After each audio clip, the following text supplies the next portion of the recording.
She wasn't supposed to fight back. 6 years of calculated silence, 6 years of fading into wallpaper, while her husband paraded his mistress through their home like a trophy. Elara Vance had mastered the art of disappearing in plain sight, until the night a duke with a reputation darker than scandal itself locked eyes with her across a crowded ballroom and decided she was done being invisible. This is a story about what happens when a woman who's been erased finally remembers she has teeth. Stay with me until the end. Drop a comment with your city so I can see how far this story travels. Hit that like button if you've ever felt invisible in a room full of people who should have seen you. Now, let me take you back to where it all began. The chandelier above the Ashford Estate's grand ballroom threw fractured light across 200 faces that didn't matter. Elara Vance stood near the third column from the east entrance, her usual position, with a glass of champagne she wouldn't drink and a smile that had stopped reaching her eyes sometime during year 3 of her marriage. "Your wife looks positively ghostly tonight, Victor." The comment drifted from a cluster of women near the refreshment table, just loud enough to be intentional. Victor Vance didn't turn toward Elara. He was too busy laughing at something Celeste Thorne had whispered in his ear, his hand resting on the small of her back with the casual possession of a man who'd stopped pretending months ago. Elara's fingers tightened slightly on the champagne flute, not enough for anyone to notice. She'd learned early that reactions were ammunition. "She's always been rather delicate," another voice chimed in. "Some women simply aren't built for society." The conversation continued without her. It always did. Elara had become an expert at occupying space without claiming it. She knew which corners of every room allowed her to observe without participating, which hallways in the Vance Manor had the quietest footsteps, which hours of the day Victor was least likely to remember she existed. 6 years had taught her the geography of invisibility. Tonight's event was the Ashford Spring Gala, the kind of gathering where marriages were brokered, reputations were established, and power moved through the room like an airborne disease. Elara had attended 17 of these with Victor. At the first one, she'd still believed he might introduce her as something more than an afterthought. "Mrs. Vance." A server paused beside her with a tray of hors d'oeuvres. "Would you care for—" "No, thank you." Her voice came out softer than she'd intended. Even declining felt like an imposition. The server moved on. Everyone moved on. Across the ballroom, Victor threw his head back in laughter at something Celeste said. His hand had migrated lower. 2 older women near Elara exchanged knowing glances but said nothing. In their world, a man's indiscretions were background noise. A wife's discomfort was scenery. Elara's mother had warned her in the week before the wedding that marriage to someone like Victor Vance required strategic blindness.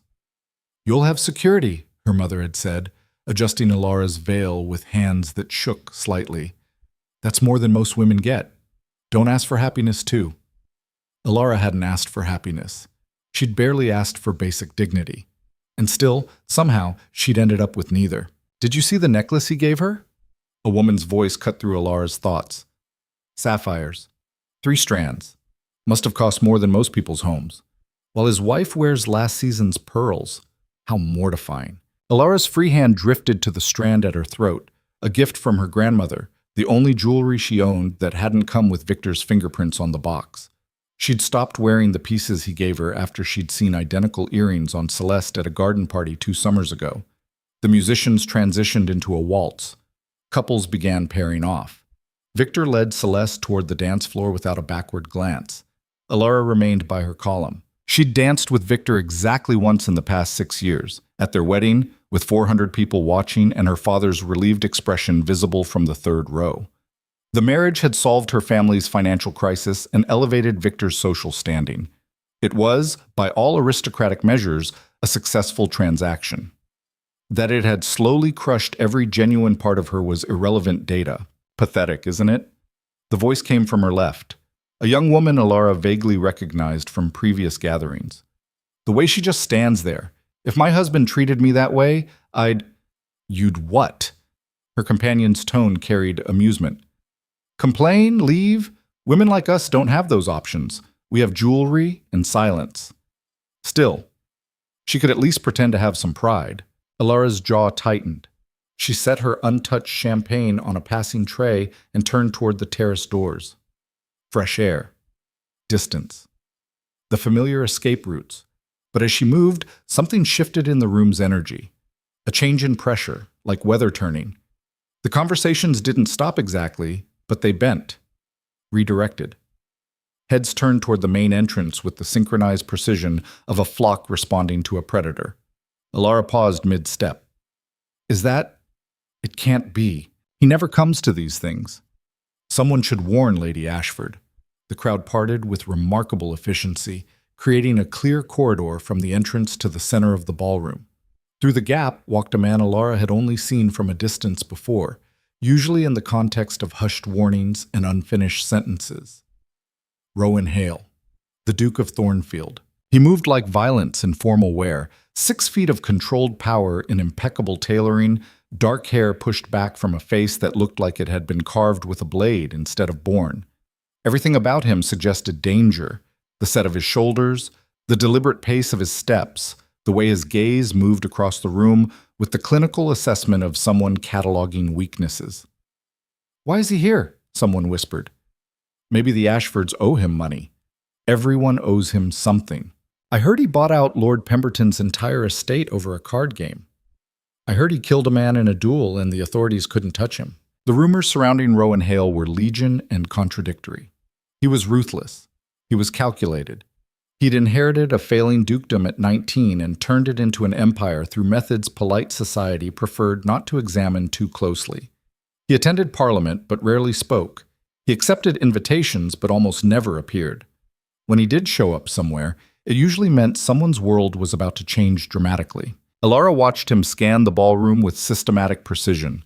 His gaze passed over Victor and Celeste without interest, moved through clusters of nobility like they were furniture, and then stopped on her. The impact was physical.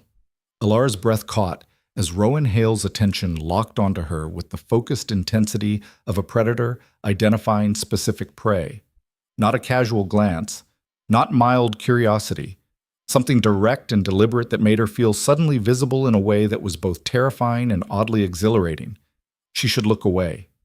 Everything in her 6 years of training screamed to lower her eyes, to return to invisibility, to not invite whatever this was. But she didn't. Something stubborn and half-forgotten flickered to life in her chest. Some fragment of the girl she'd been before marriage had taught her to make herself small. For 3 seconds that felt like 3 hours, she held Rowan Hale's gaze across a ballroom full of people who'd spent years looking through her. The corner of his mouth shifted, not quite a smile, something sharper. Then he moved, directly toward her. The crowd's whispers elevated to audible shock. Elara's heart hammered against her ribs as Rowan closed the distance with purposeful strides that suggested he'd known exactly where she was the moment he entered the room. "Mrs. Vance." His voice was lower than she'd expected, with rough edges that suggested he didn't waste words often. "I don't believe we've been formally introduced." Up close, he was even more unsettling. His eyes were gray. Not soft gray like morning fog, but the gray of iron, of winter rivers, of things that didn't bend. There was a scar along his left jaw, barely visible, but present. His hands, she noticed, showed signs of actual use, not the soft, unmarked palms of men who'd never done anything more strenuous than sign documents. "No," Elara managed. "We haven't, sir." Rowan Hale. He didn't bow, didn't reach for her hand, just stood there with the kind of presence that made the space around them feel smaller. "I've been told you have excellent taste in literature." It was such an unexpected opening that Elara almost laughed. "Have you? You were reading Montrose's essays on power at the Belmont garden party 3 months ago, in the corner near the rose garden. You looked annoyed when Lady Belmont interrupted you to introduce her nephew." Elara stared at him. She'd been at that party. She had been reading that book. Lady Belmont had interrupted, and her nephew had been a tedious bore who'd spent 20 minutes explaining his theories on agricultural reform without pausing for breath. But she'd assumed, as she always assumed, that no one had noticed her. "You were watching me." It came out more accusation than question. "Yes." No apology, no explanation, just acknowledgement. "Why?" Rowan's expression didn't change, but something flickered in those iron eyes. "Because you were the only interesting person there." The absurdity of it hit her. The idea that she, Elara Vance, the woman her own husband forgot to introduce at parties, could be considered interesting by a man whose reputation suggested he found most of humanity beneath his notice. "That's ridiculous," she said. "Is it?" He shifted his weight slightly, and Elara became acutely aware that the entire ballroom was watching them. "You've been married to Victor Vance for 6 years. In that time, you've attended approximately 300 social functions. At every single one, you position yourself near architectural features, columns, door frames, large plants, places where you can observe without participating. You never drink more than half a glass of anything. You've perfected the art of looking engaged while being completely elsewhere. And despite your husband's very public affair with Celeste Thorne, you've never once caused a scene." Elara's hands had gone cold. "You've been cataloging me. I've been noticing you." The distinction seemed important to him. "There's a difference." "Why?" The question came out sharper this time. Rowan was quiet for a moment, his gaze steady. "Because I recognize survival when I see it, and I'm tired of watching you be erased." The words landed like stones in water, ripples spreading out in directions Elara couldn't predict. No one had ever acknowledged what her life had become. Not her family, who were grateful Victor had married her. Not the other wives, who viewed her invisible status as evidence of her own inadequacy. Certainly not Victor, who'd stopped seeing her as a person sometime around month 3 of their marriage. "I don't know what you want from me," Elara said carefully. "Nothing." Rowan's tone was matter of fact. "I'm offering you something." "Which is?" "Visibility." He glanced briefly toward where Victor was still dancing with Celeste, then back to Elara. "The ability to exist in the same room as your husband without disappearing. To speak without wondering if anyone's listening. To take up space without apologizing for it. That's not how this world works." "No," Rowan agreed. "It's not. But it could be, for you, if you're willing to make people uncomfortable." Elara felt something shift in her chest, a dangerous, reckless thing that felt like hope mixed with fury. People are already uncomfortable. They just pretend not to notice. "Then let's stop pretending." Rowan extended his hand. Not a request, an invitation. "Dance with me." Every instinct Elara had developed over 6 years screamed at her to refuse. Dancing with Rowan Hale would draw attention she'd spent years avoiding. It would anger Victor. It would fuel gossip that would follow her for months. It would mark her as someone willing to break unspoken rules. It would make her visible.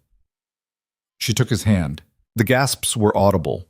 Elara caught a glimpse of Victor's face across the room, confusion shifting rapidly to anger as he registered what was happening. Celeste looked delighted, probably anticipating the social fallout. Rowan led Elara onto the dance floor with the same confident precision he'd used across the ballroom. His hand settled at her waist with firm, impersonal pressure. Not possessive, not intimate, just present. "You're shaking," he said quietly as they began to move. "Everyone's staring." "Yes." There was something almost satisfied in his tone. "They are."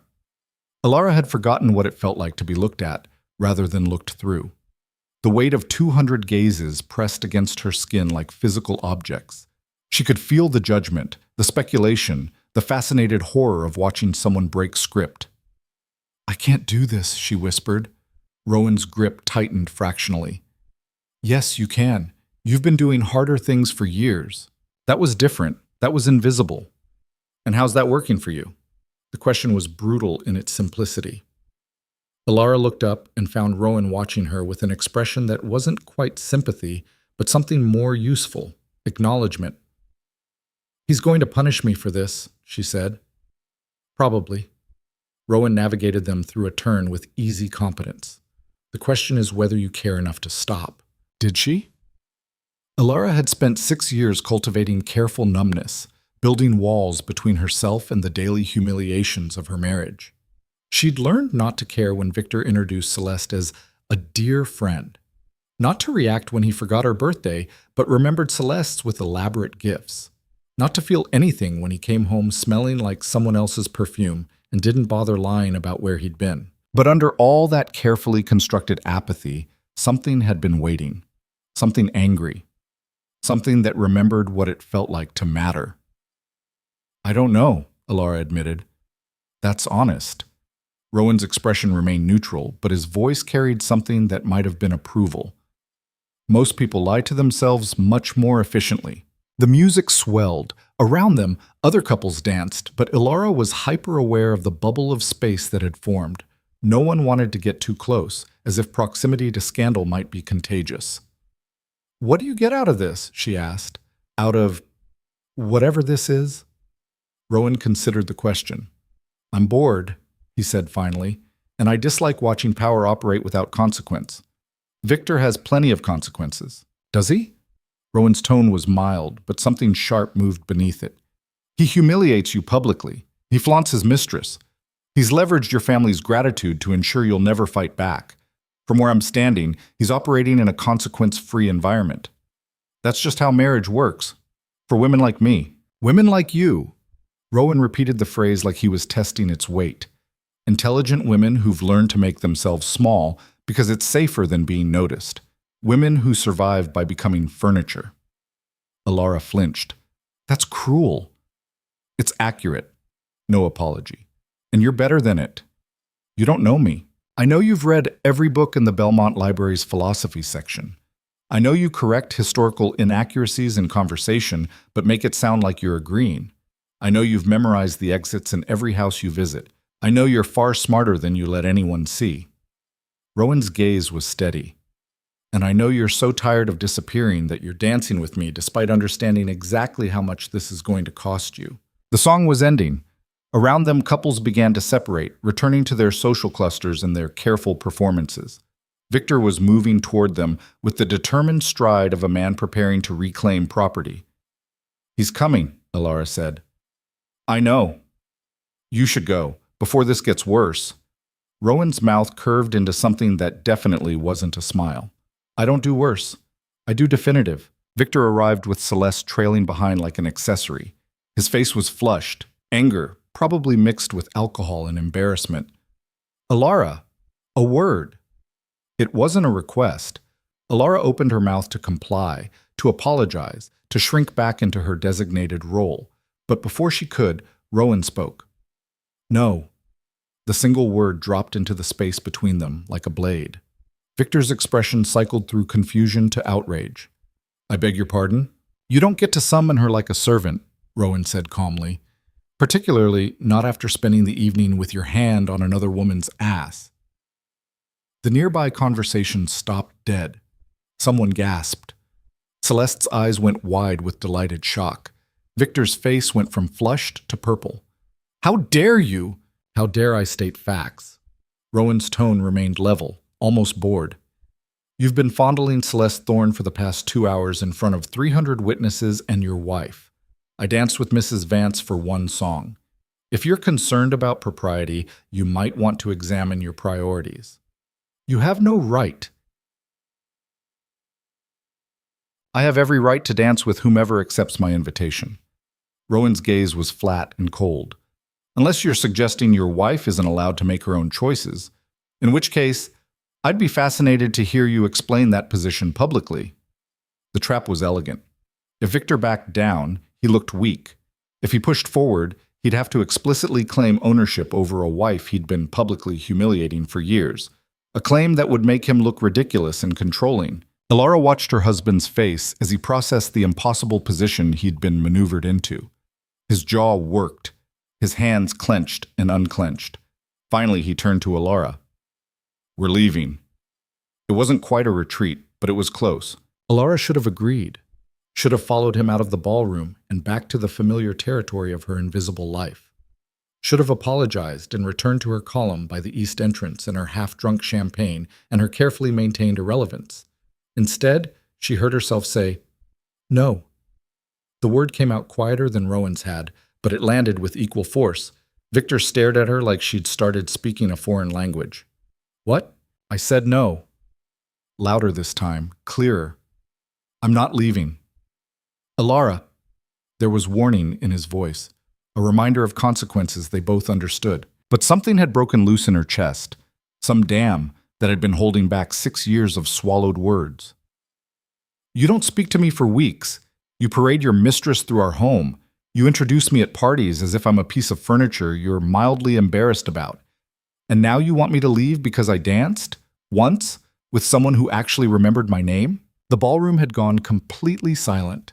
200 people watching a woman who'd been invisible for 6 years suddenly develop teeth. Victor's voice dropped to a dangerous whisper. We will discuss this at home. No. Elara was shaking, but she didn't step back.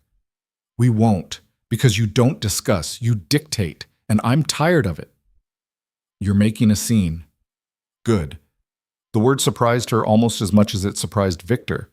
Maybe I should have made one years ago. Victor's hand shot out, not to hit her, not quite, but to grab her arm in a grip tight enough to bruise.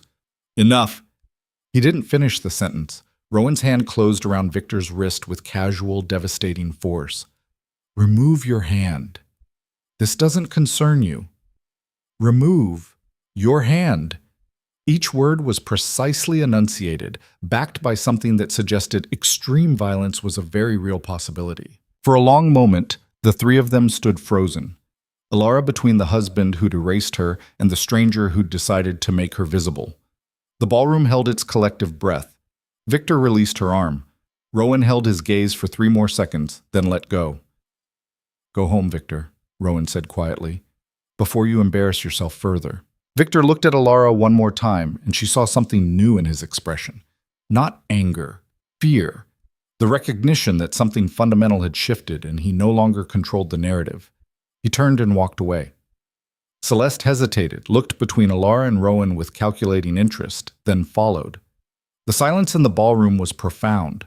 Elara stood in the center of the dance floor, very aware that she'd just detonated the careful life she'd built around survival. Her arm ached where Victor had grabbed it. Her heart was hammering. 200 pairs of eyes were cataloging every detail of the spectacle she'd become. She should have felt horrified. Instead, she felt awake. Rowan stood beside her, unmoved by the chaos. That went better than expected, he said. Elara let out a sound that was half laugh, half sob. Better? You're still standing. That's better. The musicians, bless them, began playing again, a tentative resumption of normalcy. Conversations restarted in hushed, urgent tones. The world kept turning, even though Elara felt like hers had just tilted off its axis. I should go, she said. Where? Good question. Home wasn't safe anymore, not after that confrontation. Her family's house wasn't an option. They'd side with Victor to protect the financial arrangement. She had no friends close enough to impose on, no resources of her own, nowhere to go that Victor's reach wouldn't extend. I don't know, she admitted. Rowan was quiet for a moment, then, I have a house in the city. East Wing is empty. You can use it until you figure out your next move. I can't accept help from a stranger? His expression was unreadable. You just told your husband no in front of half of aristocratic society. Accepting a temporary room seems considerably less scandalous. He had a point. Why are you doing this? Elara asked. Rowan looked at her with those iron-gray eyes that saw too much. Because someone should have done it years ago, and because I suspect you're about to become very interesting. It wasn't an answer, not really, but it was honest enough to trust. Okay, Elara said. Okay? Okay, I'll take the room for tonight until I figure out what comes next. Something that might have been satisfaction flickered across Rowan's face. Good. Now, before we leave and give these people something else to gossip about, would you like to finish our dance? Elara looked around at the ballroom full of shocked faces, at the world that had ignored her for 6 years and was now paying complete attention. She thought about Victor, probably already on his way home to plan her punishment. She thought about the consequences that were coming, inevitable and severe. Then she took Rowan Hale's hand again. Yes, she said. I would. And as they moved back onto the dance floor, as the whispers rose and fell like waves around them, Elara felt something she hadn't felt in longer than she could remember. She felt like herself. The carriage ride to Rowan's city residence happened in near silence, broken only by the clatter of wheels on cobblestone and the distant sounds of a city that never quite slept. Elara sat across from him, watching street lamps blur past the window, trying to process what she'd just done. Her arm still ached where Victor had grabbed it. She could feel the bruise forming, a constellation of fingerprints that would turn purple by morning. Not the first time. Probably wouldn't be the last unless she actually followed through on the terrifying momentum she'd started tonight. You're planning how to go back. Rowan's voice cut through her spiraling thoughts. Elara's gaze snapped to him. What? You're running scenarios, figuring out how to apologize your way back into invisibility.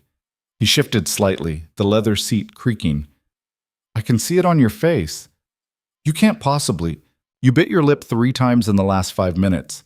Your hands keep starting to fold in your lap, then stopping halfway like you're catching yourself. And you haven't looked directly at me since we left the Ashford estate. Rowan's tone was matter-of-fact, clinical. Those are the behaviors of someone trying to undo a decision. Elara wanted to argue, but he was right.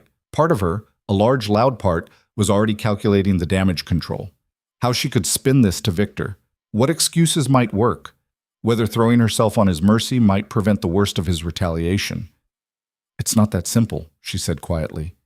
It never is. The carriage turned onto a street lined with elegant townhouses, each one a monument to wealth and status.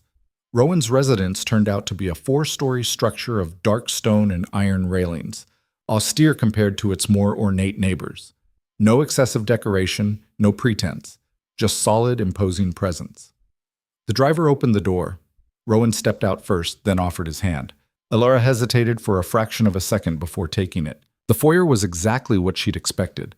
High ceilings, dark wood, minimal furniture, everything precisely arranged. Nothing wasted.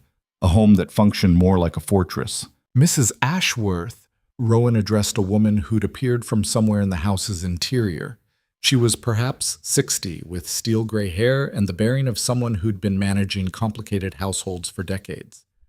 This is Mrs. Vance. She'll be staying in the East Wing temporarily. Please ensure she has everything she needs. Mrs. Ashworth's expression didn't change.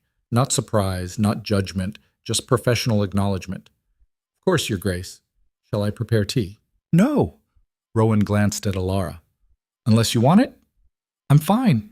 The lie came automatically. Mrs. Ashworth nodded. The East Wing is ready. I'll have a bath drawn. She disappeared with the same efficiency she'd arrived with. Elara stood in the foyer, suddenly aware that she had nothing. No clothes, no money, no plan beyond the next few hours. The panic will get worse before it gets better, Rowan said. I'm not panicking. You're breathing too fast and your pupils are dilated. He moved toward a side door. Come with me. Elara followed because she didn't know what else to do. The door led to a study, floor-to-ceiling bookshelves, a massive desk, windows that overlooked a small courtyard garden. Rowan went to a cabinet and pulled out a decanter and 2 glasses. I don't drink, Elara said. You do tonight. He poured 2 fingers of amber liquid into each glass, then handed her one. It's brandy. Expensive. Drink it slowly. Elara took the glass but didn't drink. Why are you doing this? We covered this already. No, we didn't. You said you were bored and you dislike power operating without consequence. That's not a reason to upend your life for a stranger. Rowan settled into a chair with his own glass, regarding her with that unsettling directness. My life isn't upended. Yours is. There's a difference. You just made an enemy of Victor Vance in front of half the aristocracy. Victor's been my enemy for 3 years. Tonight just made it public. That stopped her. What? He tried to buy into a shipping venture I was backing. When I refused, he spread rumors that I'd embezzled funds from my own tenants. Rowan swirled the brandy in his glass. The rumors were disproven within a week, but he'd already damaged several business relationships. I've been waiting for the right opportunity to return the favor. So I'm... what? Revenge? Your leverage. He said it without apology. Victor humiliates you because you're powerless to stop him. The moment you have backing, financial, social, or otherwise, his favorite weapon becomes useless, and he knows it. Elara felt something cold settle in her stomach. You're using me. Yes. Rowan met her gaze steadily. The same way you're using me. You needed someone to make Victor pause. I needed someone to make Victor vulnerable. We both got what we needed tonight. The honesty was brutal, but Elara found it strangely less offensive than the polite lies she'd been living with for 6 years. At least Rowan wasn't pretending this was charity or chivalry or anything noble. What happens now? She asked. That depends on what you want to happen. I don't know what I want. Yes, you do. Rowan leaned forward slightly. You're just terrified of admitting it because it means you can't go back. Elara took a sip of the brandy. It burned going down, sharp and unpleasant. You don't know me well enough to make those assessments. I know you well enough to know you're smarter than Victor. I know you've been documenting his affairs. I saw the notebook in your study when I attended that dinner party at your house last year. I know you understand exactly how precarious your position is and how limited your options are. He paused. And I know that when I offered you visibility tonight, you didn't hesitate long enough to suggest you're actually afraid of it. The notebook. Elara had forgotten about that. A small leather journal where she'd kept track of dates, events, expenditures. Evidence, though she'd never consciously planned to use it as such. Just documentation. Proof to herself that she wasn't imagining the pattern of her erasure. You saw that a year ago and you're just now... Timing matters. Rowan's expression was unreadable. A year ago you weren't ready. Tonight you were. How could you possibly know that? Because a year ago you would have apologized to Victor immediately after he grabbed your arm. Tonight you told him no. Simple. Direct. That's not preparation. That's breaking point. Elara set her glass down with more force than she'd intended. So, what's your plan? Keep me here like a pet project while you systematically destroy my husband's reputation? No. Rowan's tone was flat. My plan is to give you resources and space to destroy it yourself, if you want to. And if I don't? Then tomorrow morning, Mrs. Ashworth will have a carriage ready to take you wherever you want to go. No questions, no judgment, no obligation. He finished his brandy in one swallow. But I don't think that's what you'll choose. The presumption should have angered her. Instead, it felt like recognition. Someone seeing the parts of her she'd kept carefully hidden even from herself. You think you know me, Elara said. I think you've spent 6 years pretending to be someone you're not because it was safer than the alternative. And I think tonight proved that particular survival strategy has stopped working. Before Elara could respond, there was a sharp knock at the front door. Urgent, insistent. Rowan's expression shifted fractionally, some calculation running behind his eyes. Stay here, he said, rising. Who? But he was already moving toward the foyer. Elara followed anyway, stopping just inside the study doorway where she could hear but not be seen. The front door opened. Victor's voice flooded into the house like poison. Where is she? Not here. Rowan's tone was bored. Don't lie to me. I saw her get into your carriage. Then your vision is better than your marriage. Congratulations. There was a sound like Victor trying to push past, then stopping abruptly, probably meeting the immovable object that was Rowan Hale. I want my wife back. Do you? Genuine curiosity in Rowan's voice now. That's fascinating, considering you've spent 6 years treating her like decorative furniture.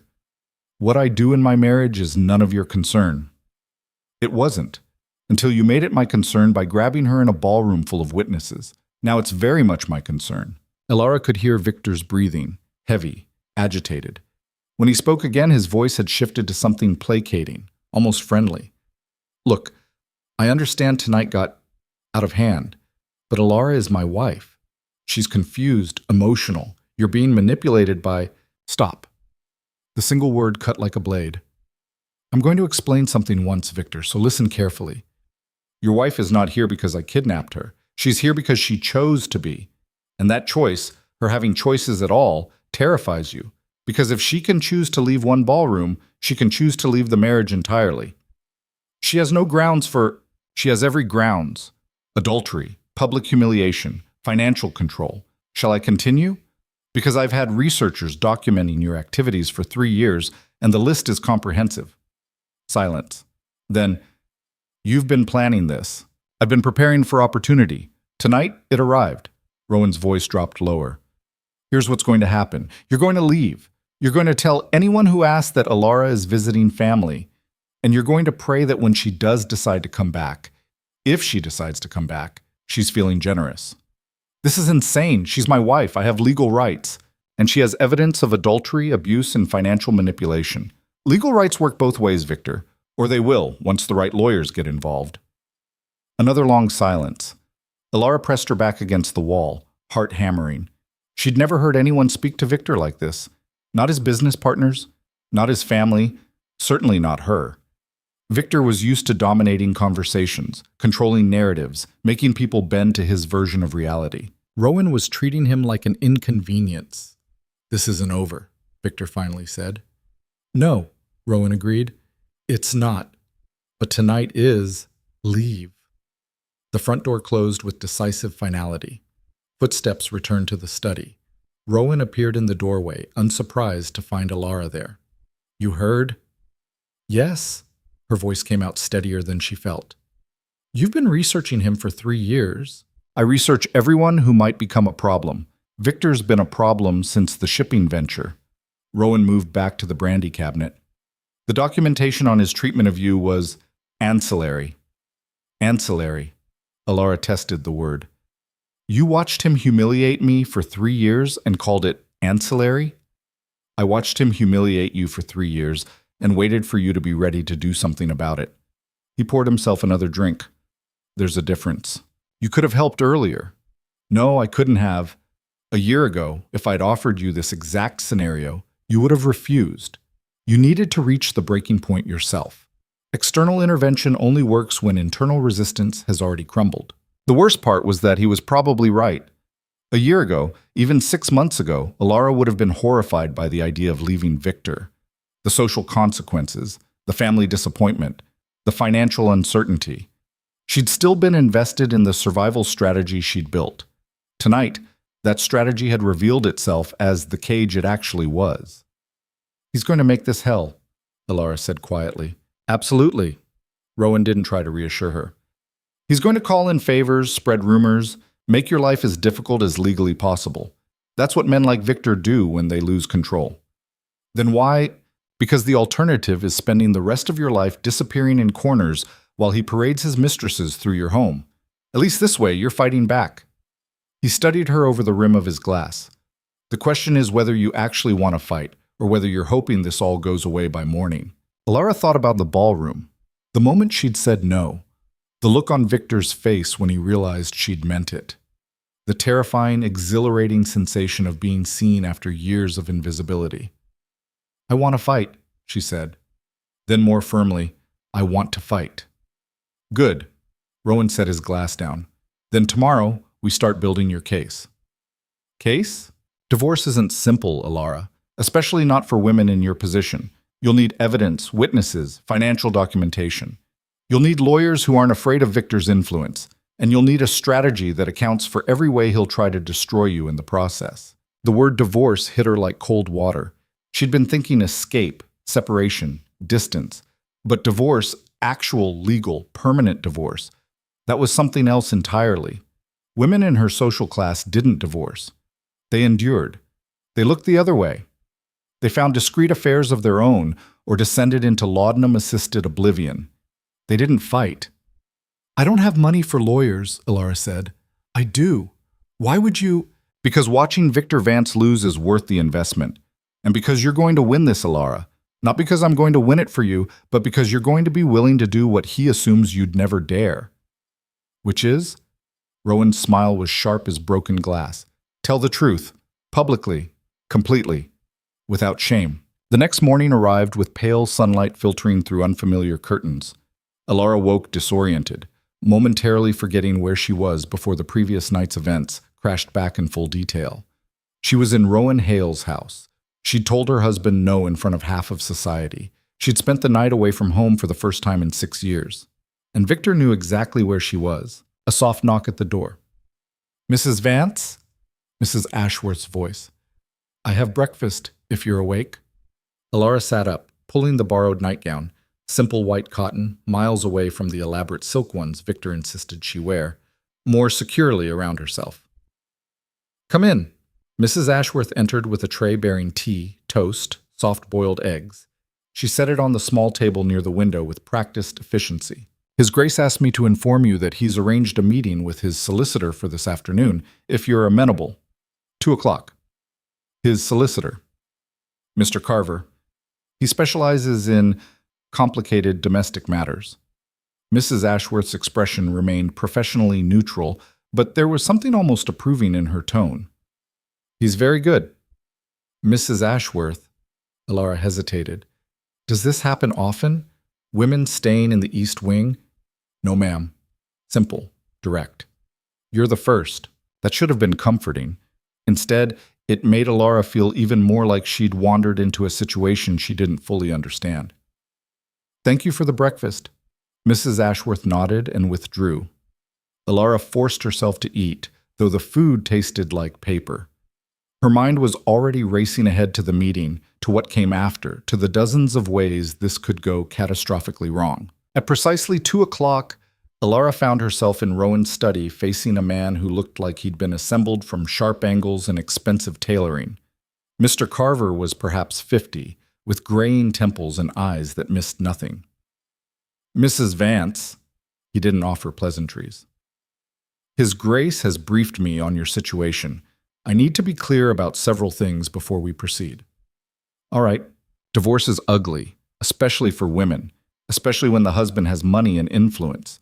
You will be subjected to invasive questions about your fidelity, your behavior, your fitness as a wife. Your private life will become public entertainment. And even if you win, and I can win this, your reputation will never fully recover. He paused. Are you prepared for that? Elara glanced at Rowan, who was seated near the window, watching the exchange with clinical interest. I don't know, she admitted, but I'm more prepared for that than I am for another 6 years of disappearing. Carver's expression shifted fractionally, something that might have been respect. Fair enough. Then let's discuss what we're working with. The next 2 hours were an exercise in methodical humiliation. Carver asked questions Elara had never spoken aloud, about Victor's affairs, about the physical altercations, about the financial control, about the time she'd been locked in her room as punishment, about the public humiliations she'd endured. Each answer felt like peeling back skin. The adultery is straightforward, Carver said, making notes in a leather portfolio. Multiple witnesses, public displays. We can establish pattern and duration. What about the physical abuse? Rowan's voice from the window. Harder, unless there are witnesses or documented injuries. Elara pulled up her sleeve. The bruise from last night had bloomed into full purple-black definition, each finger clearly outlined. Carver leaned forward. When did this happen? Last night. At the Ashford Gala, he grabbed me in front of 200 people. Did anyone intervene? I did. Rowan's tone was flat. Carver looked between them. Perfect. Witnesses established timeline and public nature. This is good.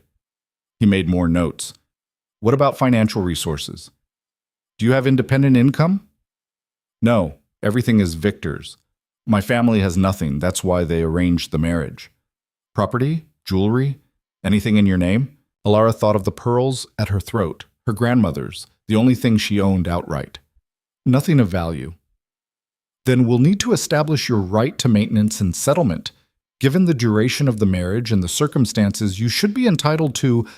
The door burst open without warning. Victor stood in the doorway, flanked by 2 men Elara didn't recognize. His face was flushed, his collar askew. He looked like he'd been drinking. This ends now, he said. Rowan was on his feet instantly, moving between Victor and Elara with the fluid precision of someone trained for violence. You need to leave. I need my wife back. Victor's gaze found Elara. Whatever lies he's told you. He hasn't told me anything I didn't already know. Elara's voice came out stronger than she felt. Leave, Victor. You don't give me orders. You're my wife. Actually, Carver interrupted, his tone conversational. As of 2 hours ago, she's your estranged wife. I've filed preliminary separation papers with the courts. The marriage is now under legal review pending divorce proceedings. The color drained from Victor's face. You can't. I can, and I have. Documentation of adultery, witnesses to physical abuse, financial records showing systematic control. It's all there. Carver gestured to the papers spread across Rowan's desk. You should consult your own solicitor, Mr. Vance. Soon. Victor's hands clenched. For a moment, Elara thought he might actually lunge for Carver, but then his gaze shifted to Rowan, and whatever he saw there made him reconsider. This is insane, Victor said, but his voice had lost its certainty. Elara, please, be reasonable. Think about what you're doing. I am thinking. Elara stood, moving to stand beside Rowan rather than behind him. For the first time in 6 years, I'm actually thinking instead of just surviving. Your family will disown you. Probably. You'll have nothing. No money, no status, no protection. I'll have my self-respect. That's more than I've had in a long time. Victor's expression cycled through rage, disbelief, and something that looked almost like genuine confusion. I gave you everything. You gave me a house I couldn't leave and a name I couldn't escape. That's not everything. That's prison. The two men flanking Victor shifted uncomfortably. One of them, shorter, with nervous eyes, cleared his throat. Mr. Vance, perhaps we should— Shut up. Victor's attention was still locked on Elara. This is because of him, isn't it? Rowan Hale, plain hero. How long before he gets bored and you realize you've destroyed your entire life for nothing? If I've destroyed my life, I did it. Not him. Me. Elara felt something fierce and sharp rising in her chest. You spent 6 years making me feel like I didn't exist, like I was something you owned but didn't actually want. And I let you. I stood in corners and made myself small and pretended it was fine. But it wasn't fine. It was torture. And I'm done. Victor stared at her like she'd transformed into something unrecognizable. Maybe she had. You'll regret this, he said finally. Maybe. Elara's voice didn't waver. But I'll regret it as myself, not as your ghost. For a long moment, nothing moved. Then Victor turned and walked out, his entourage scrambling to follow. The front door slammed hard enough to rattle the windows. Elara's knees went weak. She sat down heavily, adrenaline draining away and leaving her shaking. That, Carver said mildly, was excellent testimony. Very composed. I thought I was going to be sick. You didn't look it, which is what matters. He gathered his papers with brisk efficiency. I'll file the full petition tomorrow. Expect retaliation, financial, social, possibly legal. Mr. Vance will attempt to have you declared unfit, incompetent, or adulterous. We'll counter each claim as it comes. How long does this take? Months, possibly a year? Carver's expression was sympathetic but honest. Divorce is a war of attrition. The question is whether you can outlast him. After Carver left, Elara remained in the study, staring at nothing. Rowan settled back into his chair by the window. You did well, he said. I called my marriage prison in front of witnesses. You called it what it was. Elara laughed, a brittle, broken sound. My mother is going to have an apoplexy. Probably. My father will never speak to me again. Also probable. And Victor is going to use every resource he has to destroy me. Absolutely. Rowan's tone was matter-of-fact. Welcome to fighting back. It's messy. Elara looked at him, this strange, calculating man who'd decided to make her visible for reasons she still didn't fully understand. Why do you care? I told you. No. The real reason. Not the strategy, not the revenge on Victor. Why do you actually care what happens to me? Rowan was quiet for a long moment. When he spoke, his voice was different, less clinical, more human. Because I watched my mother disappear the same way you were disappearing. And no one helped her. No one intervened. She just faded. Until there was nothing left but a ghost in expensive dresses. He met Elara's gaze. I was 12. Too young to stop it. Old enough to remember. The honesty was startling. A crack in the armor he wore like second skin. I'm sorry, Elara said. Don't be. Just win. Rowan's expression hardened back into its usual sharp focus. Win loudly enough that every woman who's being erased sees that it's possible. That's the only thing that matters. Elara thought about the ballroom, about saying no, about the moment she'd stopped being invisible and started being dangerous. I'll win, she said, and meant it, and meant it. The words had barely settled into the air when Mrs. Ashworth appeared at the study door, her usual composure fractured by something that looked like concern. Your Grace, there's a situation. Rowan was already moving. What kind? Mr. Vance returned, with the magistrate. Elara's stomach dropped. The magistrate? He's claiming you've been kidnapped, that His Grace is holding you against your will. Mrs. Ashworth's gaze flicked to Elara. They're demanding entry to verify your well-being. Of course they are. Rowan's voice carried no surprise, only calculation. How many men? 4. The magistrate, Mr. Vance, and 2 constables. Elara stood, her legs unsteady. Victor wouldn't— He absolutely would. Rowan was already at his desk, pulling documents from a drawer. It's a smart play. If you can establish that you're being coerced, everything we filed today becomes invalid. Your testimony gets discredited. The divorce petition gets dismissed. But I'm not being coerced. Then you need to tell them that, clearly, in front of witnesses. He handed her a paper, the separation document Carver had filed. Keep this with you. Don't let Victor speak for you. Don't let anyone else speak for you. Your words. Your choice. Understand? Elara took the document with hands that wanted to shake. She forced them still. Yes. Good. Rowan moved toward the foyer, then paused. And Elara, whatever he says, whatever he claims, remember that you already said no once. This is just saying it again. The front door opened before they reached it. The magistrate stepped inside. A heavy-set man with the harried expression of someone who'd been pulled into a domestic dispute he wanted no part of. Behind him, Victor stood with the rigid posture of righteous indignation. 2 constables flanked them, looking uncomfortable. Your Grace. The magistrate's tone was professionally neutral. I apologize for the intrusion, but I've received a complaint from Mr. Vance regarding his wife's whereabouts and well-being. My wife has been taken against her will, Victor said before Rowan could respond. I demand she be released immediately. No one's been taken anywhere. Rowan's voice was flat. Mrs. Vance is a guest. She's free to leave whenever she chooses. Then where is she? Right here. Elara stepped forward, positioning herself beside Rowan rather than behind him. I'm fine, Victor. You can leave. Victor's expression cycled through relief to anger to something calculating. Elara, thank heavens. These men have been holding you. No one's holding me. You don't have to protect them. Just come home. We'll sort this out. I'm not coming home. Elara kept her voice level, aware that every word was being evaluated. I left of my own choice. I'm staying of my own choice. The magistrate pulled out a small notebook. Mrs. Vance, I need to ask you some questions. For the record. Of course. Are you being held here against your will? No. Has anyone threatened you or coerced you into staying? No. Do you wish to return home with your husband? No. Firmer this time. Victor made a sound of frustration. She's clearly been manipulated. Look at her. She's terrified. Rowan Hale has obviously... Mr. Vance, the magistrate's tone sharpened. Please allow your wife to speak. She doesn't know what she's saying. She's confused, emotional. I'm neither confused nor emotional.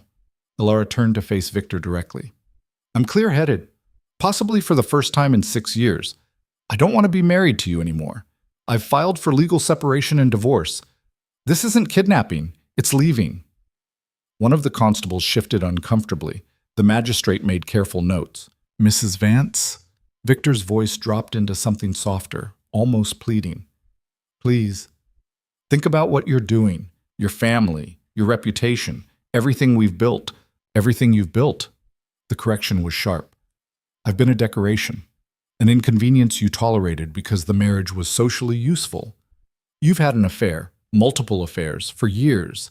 You've humiliated me publicly. You've controlled every aspect of my life down to what I'm allowed to read. She pulled up her sleeve, revealing the bruise. And last night, you did this, in front of 200 witnesses. The magistrate's expression changed.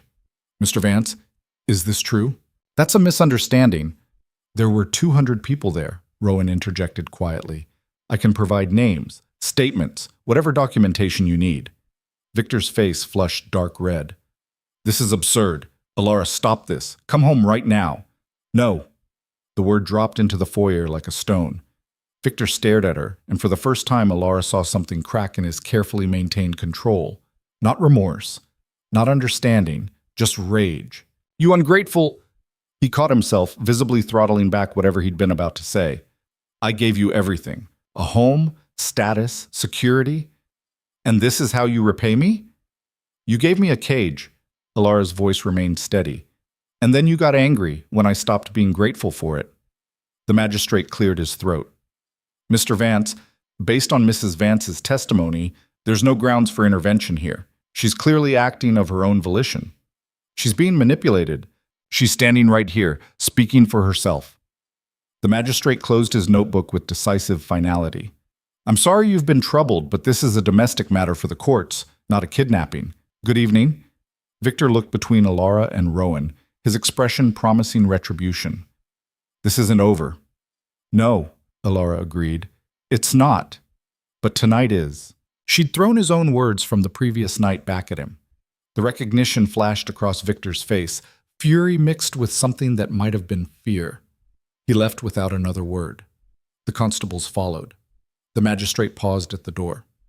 "Mrs. Vance, if you need additional protection or documentation for legal proceedings, the magistrate's office can provide witness statements regarding tonight's visit." "Thank you." After they left, Elara sagged against the door frame. The adrenaline that had kept her upright drained away in a rush, leaving her hollow. "You did well," Rowan said. "I feel sick." "That's normal. You just publicly rejected your husband twice in 24 hours. Your body thinks you've committed social suicide." "Haven't I?" "Probably." He said it without sympathy, which somehow made it easier to hear. "But you're still breathing. That's more than a lot of women in your position can say."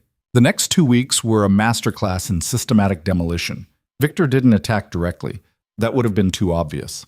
Instead, he worked through proxies and social networks, dismantling Elara's life piece by careful piece. Her family stopped responding to letters. Friends she'd thought she had suddenly became unavailable. Invitations that had routinely arrived, even if she'd rarely accepted them, dried up completely. The few social events she did attend with Rowan resulted in women turning their backs, conversations stopping when she approached, whispers following her like smoke. "They're calling you his mistress," Mrs. Ashworth reported one morning, setting down tea in the breakfast room. "Saying you left your husband for the Duke of Thornfield's money and influence." Elara had expected it, but the reality still stung. "Of course they are. There's also talk that you're mentally unstable, that the divorce petition is evidence of hysteria. Also predictable. And your mother sent a letter." That made Elara look up. "What did it say?" Mrs. Ashworth's expression was sympathetic.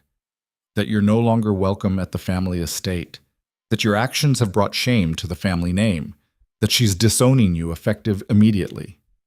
The words should have hurt more than they did. Elara had known this was coming, had prepared for it as much as anyone could prepare for familial rejection, but there was still something hollow about seeing it confirmed in writing. "May I see it?" "I burned it." Mrs. Ashworth's tone was matter-of-fact.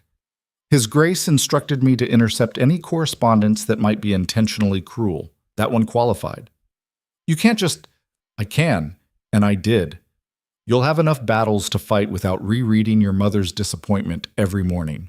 Elara didn't know whether to be grateful or angry. She settled for neither, just numbly accepting that this was her life now. Other people making decisions about what she could handle, even if those decisions were meant protectively. Rowan had been largely absent during the 2 weeks, dealing with business matters that took him out of the city. Elara found herself alone in the townhouse more often than not, filling hours with books and increasingly anxious pacing. Carver visited regularly, bringing updates that were never encouraging.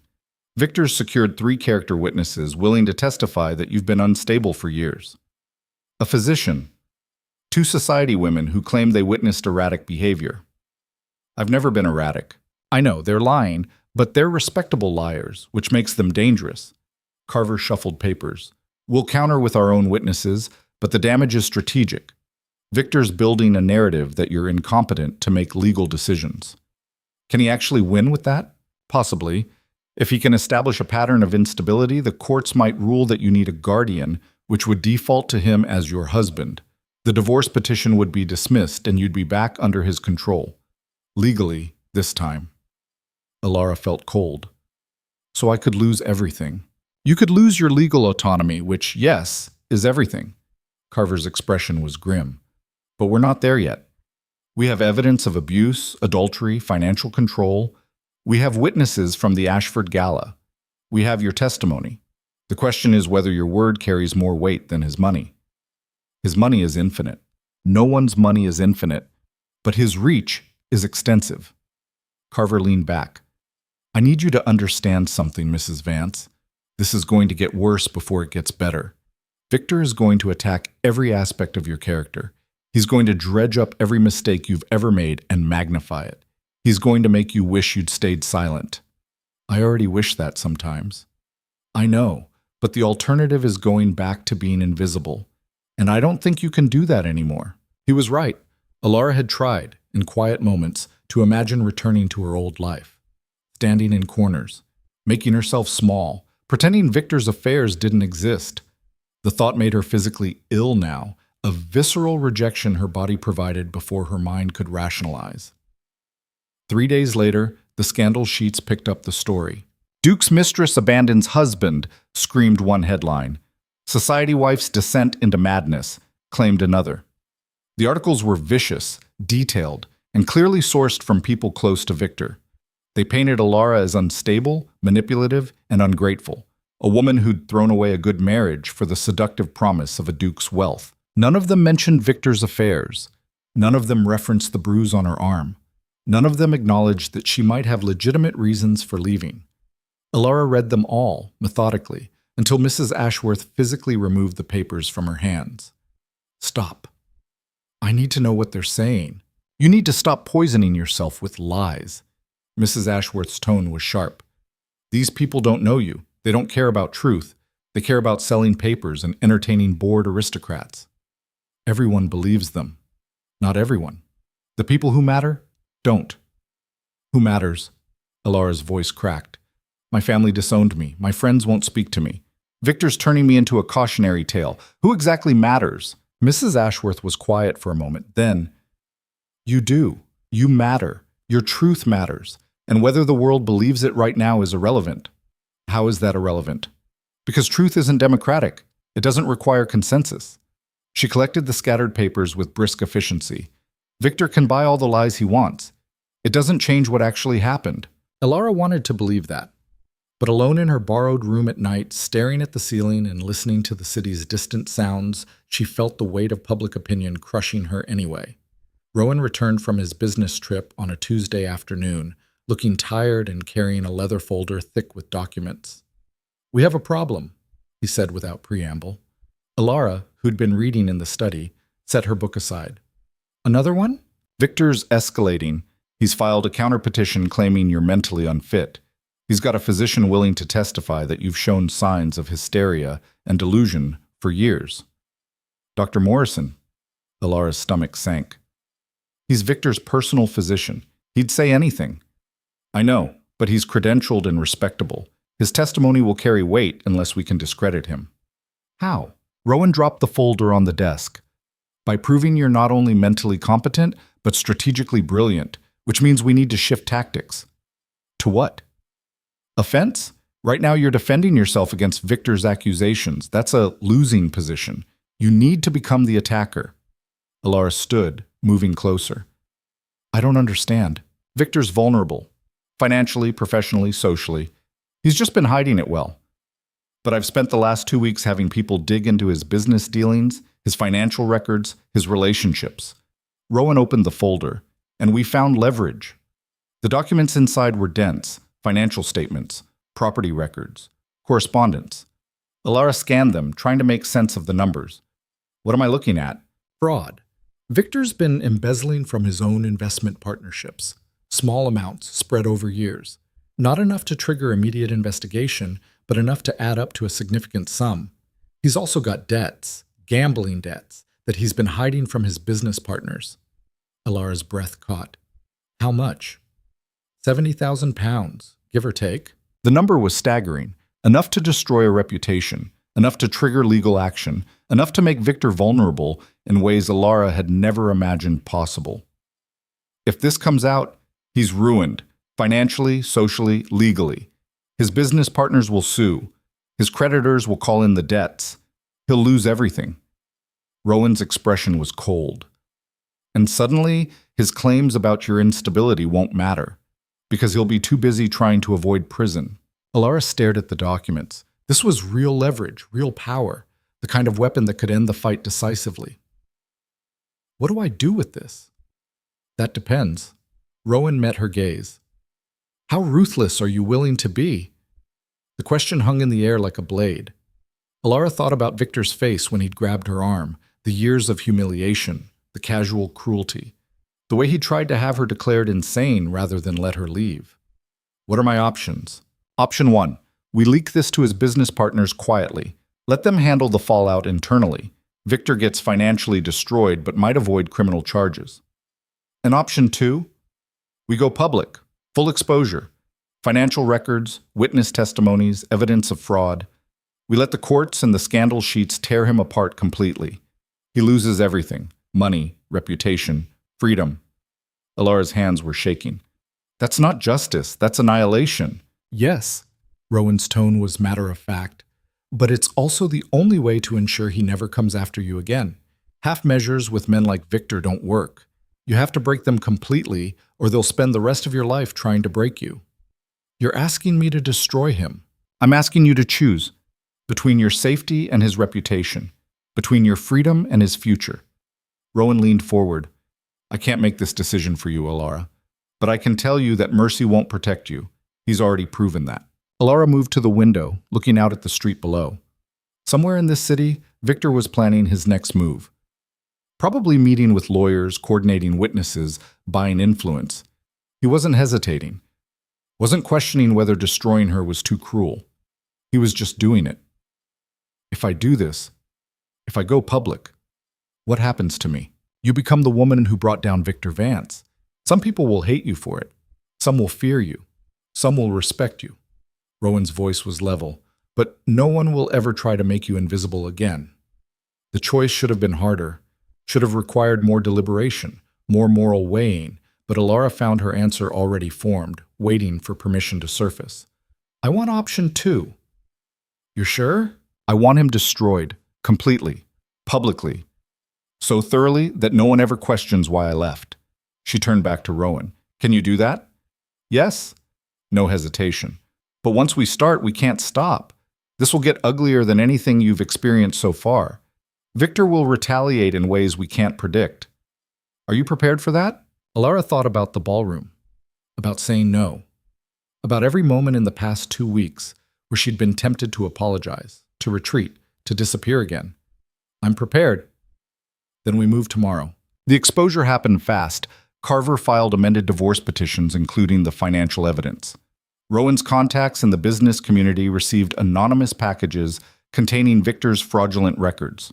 The scandal sheets, always hungry for fresh blood, got carefully leaked documents detailing the embezzlement. By noon the next day, Victor's world was on fire. Elara watched it happen from Rowan's study, reading reports as they came in. Victor's business partners had called an emergency meeting. His creditors were demanding immediate payment. 3 separate investigations had been launched. The scandal sheets were running new headlines: Society Gentleman's Secret Shame and The Fraud Behind the Facade. He'll know it was you, Mrs. Ashworth said, bringing tea Elara couldn't drink. Good. Elara's voice was steadier than she felt. I want him to know. That night, Victor came back. Not to the front door this time, not with magistrates or constables. He came through the back garden, drunk and furious, and by the time anyone realized he was there, he'd gotten into the house. Elara was in the library when she heard the crash, glass shattering, Mrs. Ashworth's sharp cry. Then Victor's voice, slurred and venomous. Where is she? Elara's first instinct was to hide. 6 years of training screaming at her to find a corner, to disappear, to wait for the danger to pass. But something else rose up instead, something sharp and angry and done with hiding. She walked into the foyer. Victor was there, wild-eyed and disheveled, with Mrs. Ashworth backed against the wall and a broken vase scattered across the floor. He turned when Elara appeared, and his face twisted into something she barely recognized. You, he spat. You did this. Yes, no point denying it. I did. You destroyed me. Everything I built, everything you stole. Elara's voice was cold. Every pound you embezzled, every lie you told. That's on you, Victor. I just made sure people saw it. He lunged, not calculated, not controlled, just pure alcohol-fueled rage. His hands reached for her throat, and Elara had exactly enough time to realize she'd miscalculated how dangerous cornered men could be. Then Rowan was there. She didn't see where he came from. Just suddenly, he was between her and Victor was on the ground, Rowan's knee on his chest and his hand locked around Victor's wrist at an angle that looked professionally painful. You don't touch her. Rowan's voice was completely flat. Ever again. Victor thrashed, but Rowan's grip didn't shift. One of the servants had run for the constables. Mrs. Ashworth was already helping Elara back, checking for injuries. "You've ruined me," Victor gasped. "Both of you. You've destroyed everything." "No?" Rowan's tone was clinical. "You did that yourself. We just documented it." The constables arrived. They took Victor away, still shouting threats and accusations. Charges would be filed: breaking and entering, assault, attempted violence. More ammunition for the divorce proceedings. More evidence that Elara had been right to leave. After they were gone, Elara sat in the study with brandy she actually drank this time. Her hands were still shaking.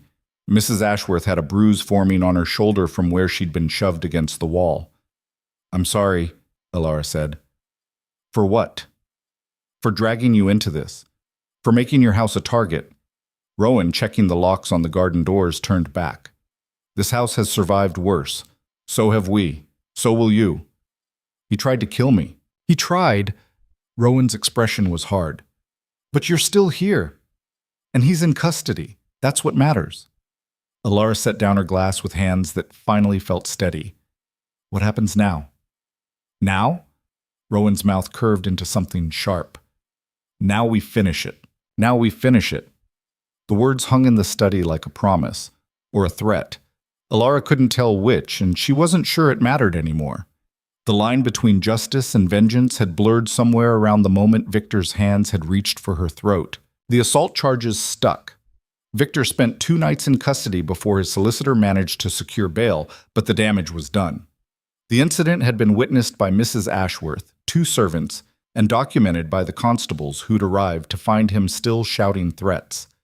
Even Victor's most loyal supporters couldn't spin breaking into someone's home and attempting violence as anything other than what it was. "The court date for the assault is set for 3 weeks from now," Carver reported during his next visit. "The divorce proceedings are scheduled 2 weeks after that. We're in good position." Define good. Elara had learned to distrust optimism. Victor's facing criminal charges. His business partners have formally severed ties. His creditors are circling, and public opinion is starting to shift. Carver pulled out a newspaper. Not a scandal sheet, but a legitimate publication. "Look at this." The headline read, "Questions raised about Vance's marriage dissolution."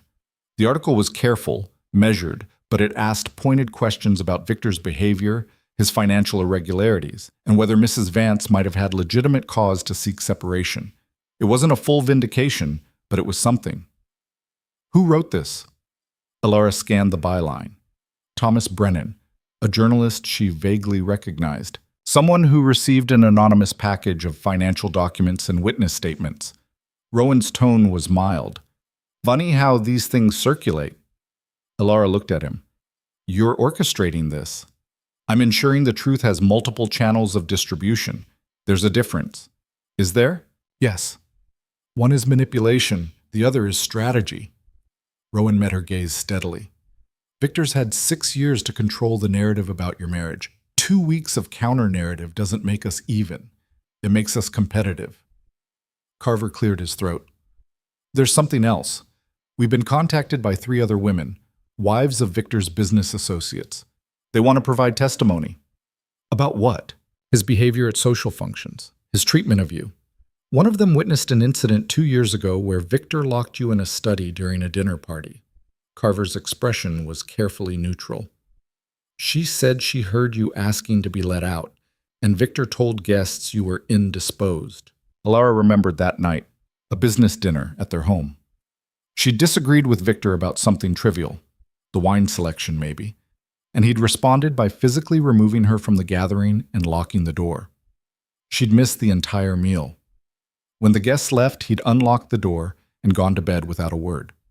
She'd convinced herself it wasn't that bad, that she'd probably overreacted, that successful marriages required compromise. "Why are they coming forward now?" Elara asked. "Because you did first." Carver's tone was matter-of-fact.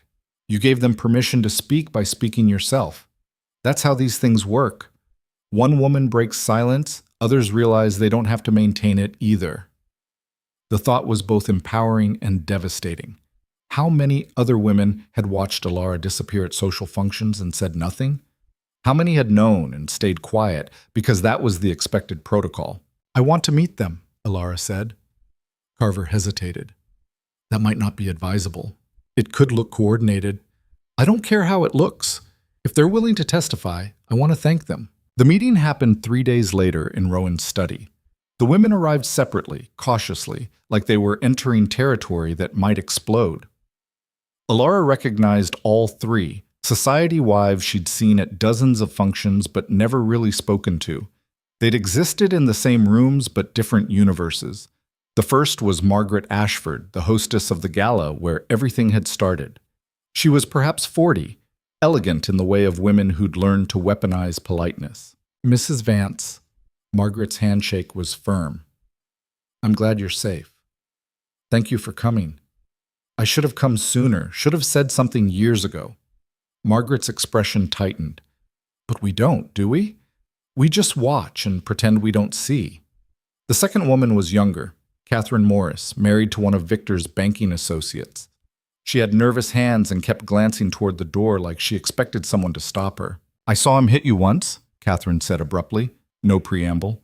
At the Winterton ball 3 years ago, in the garden. You thought no one was watching, but I was on the terrace. Elara's breath caught. She remembered that night too. Victor had been angry about something, her dress, her conversation with another guest. She couldn't even recall the specific transgression anymore. Just the sharp crack of his palm against her face and the cold realization that this was her life now. Why didn't you say anything? The question came out sharper than Elara intended. Because I was terrified. Catherine's voice wavered. My husband does business with Victor. If I'd spoken up, if I'd caused problems. She trailed off, but the implication was clear. Her silence had been self-preservation. The third woman was Eleanor Pembroke, older, with gray-streaked hair and the kind of poise that came from surviving multiple decades of society politics. I was the one who saw him lock you in the study, Eleanor said. I told my husband we should intervene. He said it wasn't our business, that marriages had their own logic. Her jaw tightened. I've regretted that silence ever since. They sat around Rowan's study like a council of war, 4 women who'd spent years navigating the same brutal social landscape, finally comparing notes on the damage. The things they're saying about you in the scandal sheets are vicious, Margaret said. That you're unstable, that you seduced the Duke for money, that you've abandoned your duties. I know. Elara had stopped reading them, but reports filtered through anyway. It's lies, all of it. Eleanor's tone was sharp. Victor Vance has been cruel and unfaithful for years. Everyone knows it. They just don't say it because that's not how we operate. But you're saying it now, Elara pointed out, because you gave us a reason to. Margaret leaned forward. You fought back, publicly, loudly. You proved it was possible. That's not nothing, Elara. That's everything. Catherine nodded. When I heard you'd filed for divorce, I went home and looked at my own marriage differently. Started noticing things I'd been ignoring. Started wondering if endurance was actually strength or just giving up in slow motion. The conversation shifted then, becoming less about Victor and more about the infrastructure of silence they'd all been maintaining. The unspoken rules about what wives could acknowledge and what they had to pretend not to see. The social calculus that made speaking up more dangerous than staying quiet. The way they'd all learned to make themselves smaller to avoid conflict. I have a question, Elara said. Why testify? You could stay quiet, protect yourselves, avoid the mess. Why take the risk? The 3 women exchanged glances. Because if you lose, Eleanor said slowly, it sends a message to every woman watching that fighting back doesn't work, that we should just accept whatever treatment we get because resistance is futile. And I can't, her voice cracked slightly, I can't live with contributing to that message. Margaret nodded. My daughters are watching this. I want them to see that women can push back, that we don't have to disappear just because it's expected. Catherine's answer was simpler. Because I'm tired of being afraid. After they left, Elara sat in the study feeling something she couldn't quite name. Not quite hope, that felt too fragile, but maybe possibility. The sense that she wasn't alone in this anymore, that the isolation Victor had weaponized against her had started to crack. That went well, Rowan observed from his desk, where he'd been silently present throughout the meeting. They're risking everything. So are you. That's how solidarity works, shared risk. Elara turned to look at him. Do you think we can actually win this? Define win. Divorce granted. Victor unable to touch me legally or financially. The truth about our marriage made public. Him facing consequences for once in his life. She paused. Is that achievable? Rowan considered the question. Legally, yes. Carver's building an airtight case. Socially, harder to predict. Some people will always blame you for not suffering in silence. But strategically? His expression sharpened. Victor's lost control of the narrative. That's the real victory. Everything else is just documentation. The assault trial happened first. Elara sat in the courtroom gallery, flanked by Mrs. Ashworth and Rowan, and watched Victor's defense attorney try to spin breaking into someone's home as a misunderstanding. A husband's reasonable concern for his wife's well-being. A tragic miscommunication escalated by alcohol and emotion. The prosecutor, a sharp woman named Helena Cross, who Carver had recommended, demolished the defense with surgical precision. Mr. Vance broke into the Duke of Thornfield's residence at night. He assaulted a staff member. He attempted to physically harm his estranged wife, who had made it clear repeatedly that she did not wish contact with him. This isn't miscommunication. This is violence. Victor's attorney tried to redirect. My client was distraught. His wife had abandoned their marriage. His wife had legally separated from him after years of documented abuse and adultery. She had every right to leave. He had no right to pursue her violently. The trial lasted 2 days. The verdict came back in less than 2 hours. Guilty on all counts. Victor was sentenced to 6 months imprisonment, suspended pending good behavior, and issued a restraining order prohibiting any contact with Elara. It wasn't everything, but it was something. Outside the courthouse, journalists swarmed. Elara had been prepared for this. Carver had coached her on what to say and what to avoid. Keep it brief. Stay composed. Don't let them see fear. Mrs. Vance, how do you feel about the verdict? Relieved. Justice was served. Do you have any message for your husband? Elara paused. She'd prepared an answer for this, something diplomatic about hoping he'd seek help, about wishing him well. The kind of gracious response society expected from women, even women who'd been victimized. But standing on those courthouse steps with cameras flashing and Victor somewhere behind her in custody, Elara found different words rising up. I hope he learns that women aren't property, that marriage doesn't grant ownership of another person's body or autonomy, and I hope other men watching this understand that there are consequences for cruelty. Not always, not consistently, but sometimes. She met the journalist's gazes directly. And sometimes is better than never. The quote made every newspaper in the city by evening. The divorce proceedings were scheduled for 2 weeks later, but the landscape had shifted dramatically.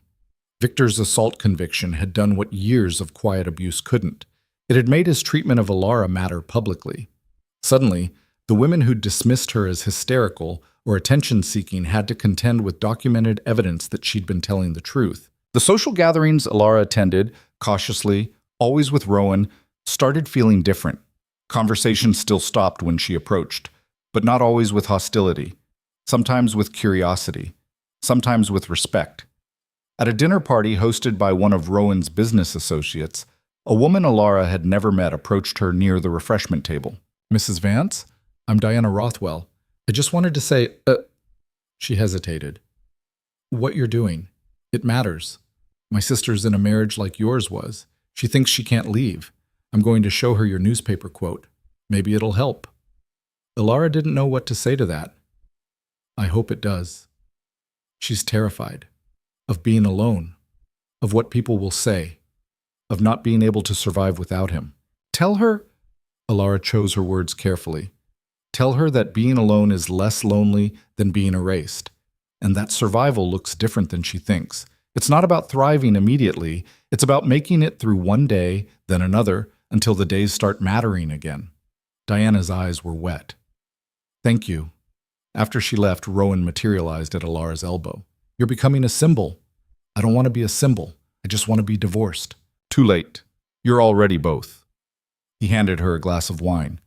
How does it feel? Elara considered the question. Terrifying. Like I'm responsible for other people's choices now. Like if I fail, I'm failing everyone who's watching. You won't fail. You can't know that. I can know that you've already survived the worst of it. Everything else is just paperwork and performance. Rowan's tone was matter of fact. Victor's broken. His reputation's destroyed. His finances are in shambles. His friends have abandoned him. You've already won the war. The divorce is just making it official. The divorce hearing was set in a courtroom that felt too large for the intimate devastation being documented.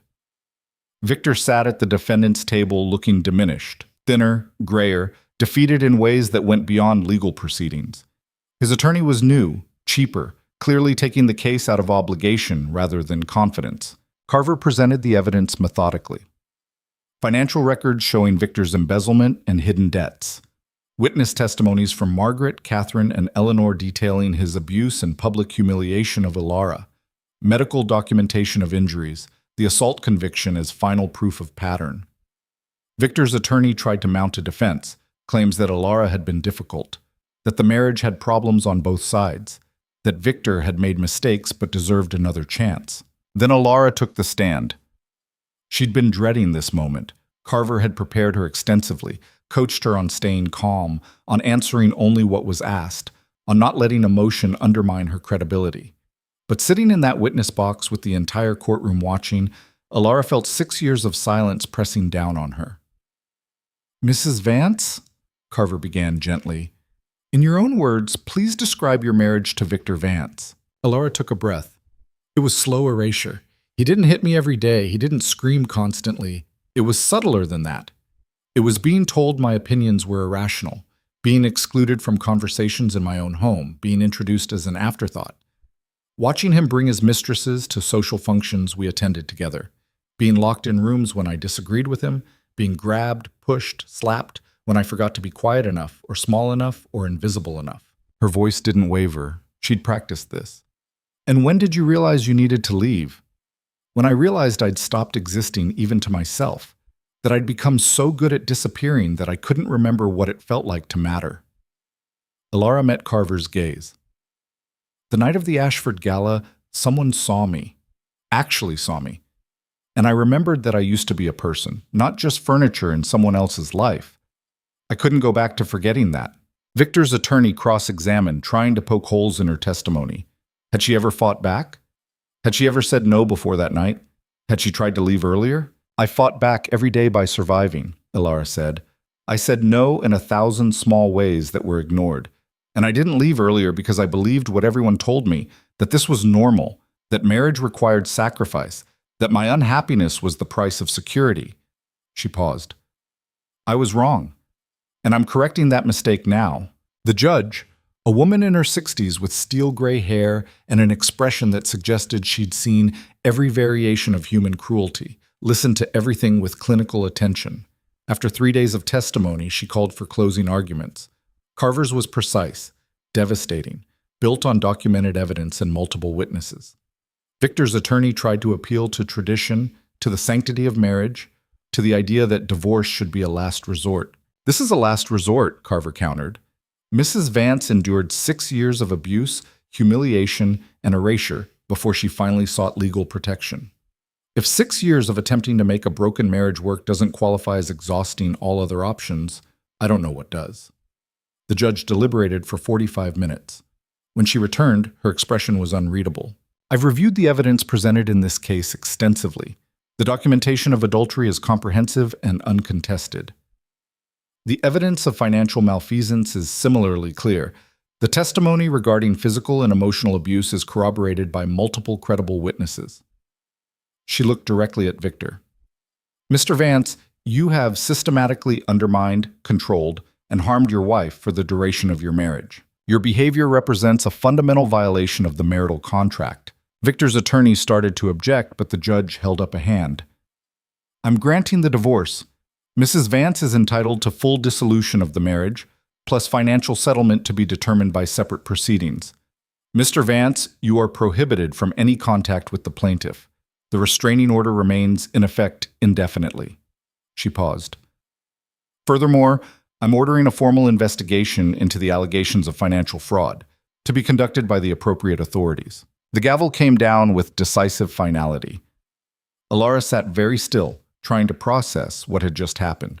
She was divorced, legally free. The marriage that had consumed 6 years of her life was simply over. Beside her, Carver was gathering papers. "We won." "I know." Her voice sounded distant to her own ears. "The settlement negotiations will take a few more weeks, but this is the important part. You're free." Free. The word felt strange. Elara had been so focused on escaping, on fighting, on surviving the legal battle that she hadn't really considered what came after. Who she was without the marriage to define her, or without the fight against it to occupy her. Outside the courthouse, the journalists were waiting again. But this time, their questions felt different. "Mrs. Vance, how does it feel to have won?" "Exhausting," Elara said honestly, "but necessary." "What message do you have for other women in similar situations?" Elara thought about Diana Rothwell's sister, about all the women still standing in corners, making themselves small, believing they had no other options. That leaving is possible. It won't be easy. It won't be clean. Society will judge you harshly for refusing to suffer silently. But being judged for standing up for yourself is better than being erased for staying quiet. She paused. "And you're stronger than you think." I didn't believe that about myself until I had to be. But it turns out survival creates its own kind of strength. The quote made headlines again. But this time the tone was different. Less scandal, more substance. Newspapers that had called her unstable 3 weeks ago were now running editorials about marriage law reform and women's rights in divorce proceedings. That evening, back at Rowan's townhouse, Elara sat in the study with brandy she'd learned to appreciate and stared at the divorce decree Carver had provided. Legal proof that she was no longer Victor Vance's wife, just Elara, whoever that turned out to be. "You're quieter than I expected," Rowan observed. "I thought I'd feel more... something. Relief, maybe. Triumph." "What do you feel?" "Empty. Like I've been fighting for so long that I don't remember what I was fighting for, just what I was fighting against." Rowan was quiet for a moment. "That's normal. You've spent 6 years in survival mode, then several weeks in active combat. Now there's no immediate threat. Your mind doesn't know what to do with the space." "How long does it take to figure that out?" "Depends. Some people never do. They just find new battles to fight because it's more familiar than peace." He studied her. "But you're not most people." "What am I?" "Someone who survived something that breaks a lot of women. Someone who fought back when it would have been easier to stay quiet. Someone who became visible and refused to disappear again." Rowan's expression was unreadable.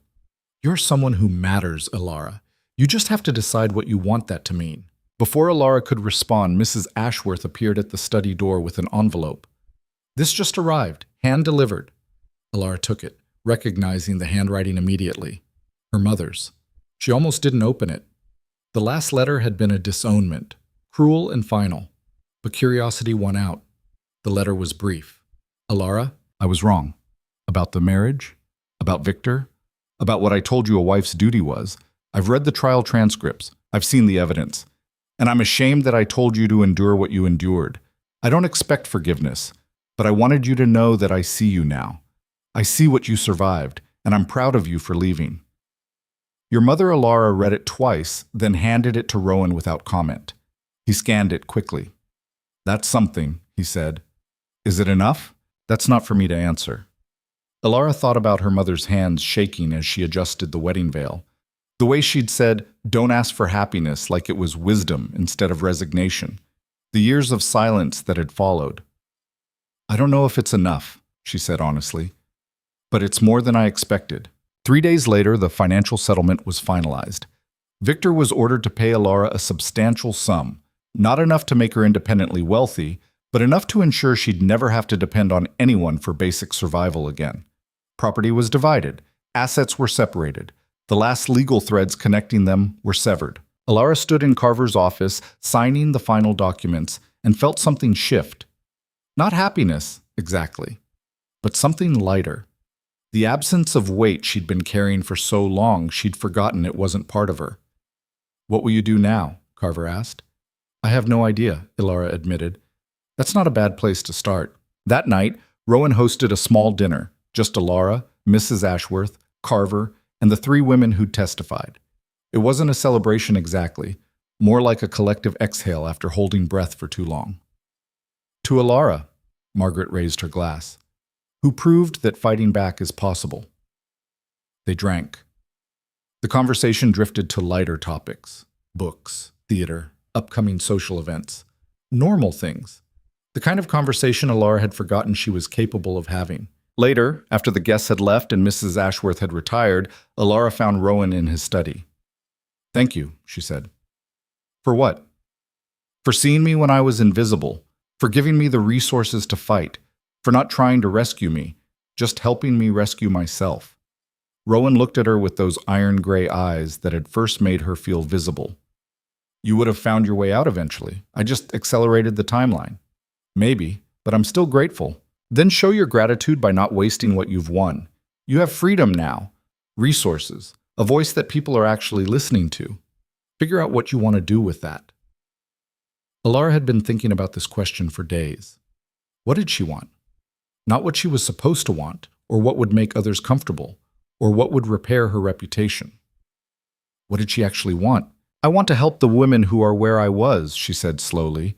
"The ones who think leaving is impossible. I want to show them it's not." "How?" "I don't know yet. Maybe writing, maybe advocacy, maybe just existing visibly as proof that survival is achievable." She met his gaze. "But something that means the last 6 years weren't just wasted." Rowan's expression shifted, something that might have been approval. "Then do that." 2 weeks later, Elara's first essay appeared in the same publication that had questioned her divorce proceedings. It was titled On Visibility and Survival, and detailed her marriage without sensationalism or melodrama. Just truth. The response was immediate and overwhelming. Letters arrived by the dozen, women sharing their own stories, asking for advice, thanking her for speaking. Some were heartbreaking. Some were furious. All of them were evidence that Elara's instinct had been right. She wasn't alone, and neither were they. Standing in Rowan's study, surrounded by correspondence from women she'd never met, Elara felt something she hadn't felt in longer than she could remember. She felt like herself. Not Victor's wife, not a victim, not a scandal, just Elara. Complicated, damaged, rebuilding, but undeniably, powerfully present. And for the first time in 6 years, that was enough. And for the first time in 6 years, that was enough. The letters kept coming. By the end of the first month, Elara had received over 300, some from women in situations mirroring her own, others from daughters watching their mothers disappear, a few from men who'd witnessed abuse and never known how to intervene. She read every single one, sitting in what had become her permanent space in Rowan's study, trying to respond to as many as she could manage. "You can't save all of them," Rowan said one evening, finding her surrounded by correspondence at nearly midnight. "I'm not trying to save anyone. I'm just trying to answer." Elara set down her pen, flexing fingers cramped from hours of writing. "Some of these women just need to know someone's listening. That's all I can offer." That's more than most people get. The essay had sparked something unexpected, not just individual responses, but broader conversations. Women's organizations invited Elara to speak. Reform-minded politicians referenced her case in arguments for changing marriage and divorce laws. The scandal sheets that had vilified her 3 months ago now ran features about her courage and resilience. Elara found the whole thing surreal and exhausting in equal measure.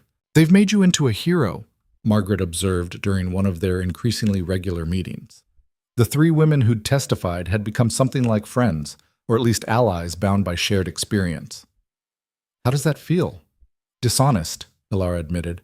"I'm not heroic. I was just desperate enough to finally fight back." "That's what heroism is," Eleanor said. "Doing something terrifying because the alternative is worse." "You think heroes aren't scared?" "I think heroes are supposed to be noble. I just wanted to stop disappearing. And in doing that, you showed other women they could stop disappearing too." Catherine's voice was quiet but firm. "That's noble whether you intended it or not." The problem was that visibility came with complications Elara hadn't anticipated. Everywhere she went now, people recognized her. Some with admiration, some with hostility, all with opinions about her choices. She couldn't attend a social function without becoming the subject of intense scrutiny. Her clothes, her demeanor, her interactions with Rowan, all analyzed and gossiped about. The rumors about her relationship with Rowan had intensified after the divorce. They were lovers, people whispered. They'd been conducting an affair for years. The whole divorce had been orchestrated so they could be together openly. None of it was true. Rowan had been nothing but professional and strategic throughout, maintaining careful distance. But truth had never stopped gossip before. "Does it bother you?"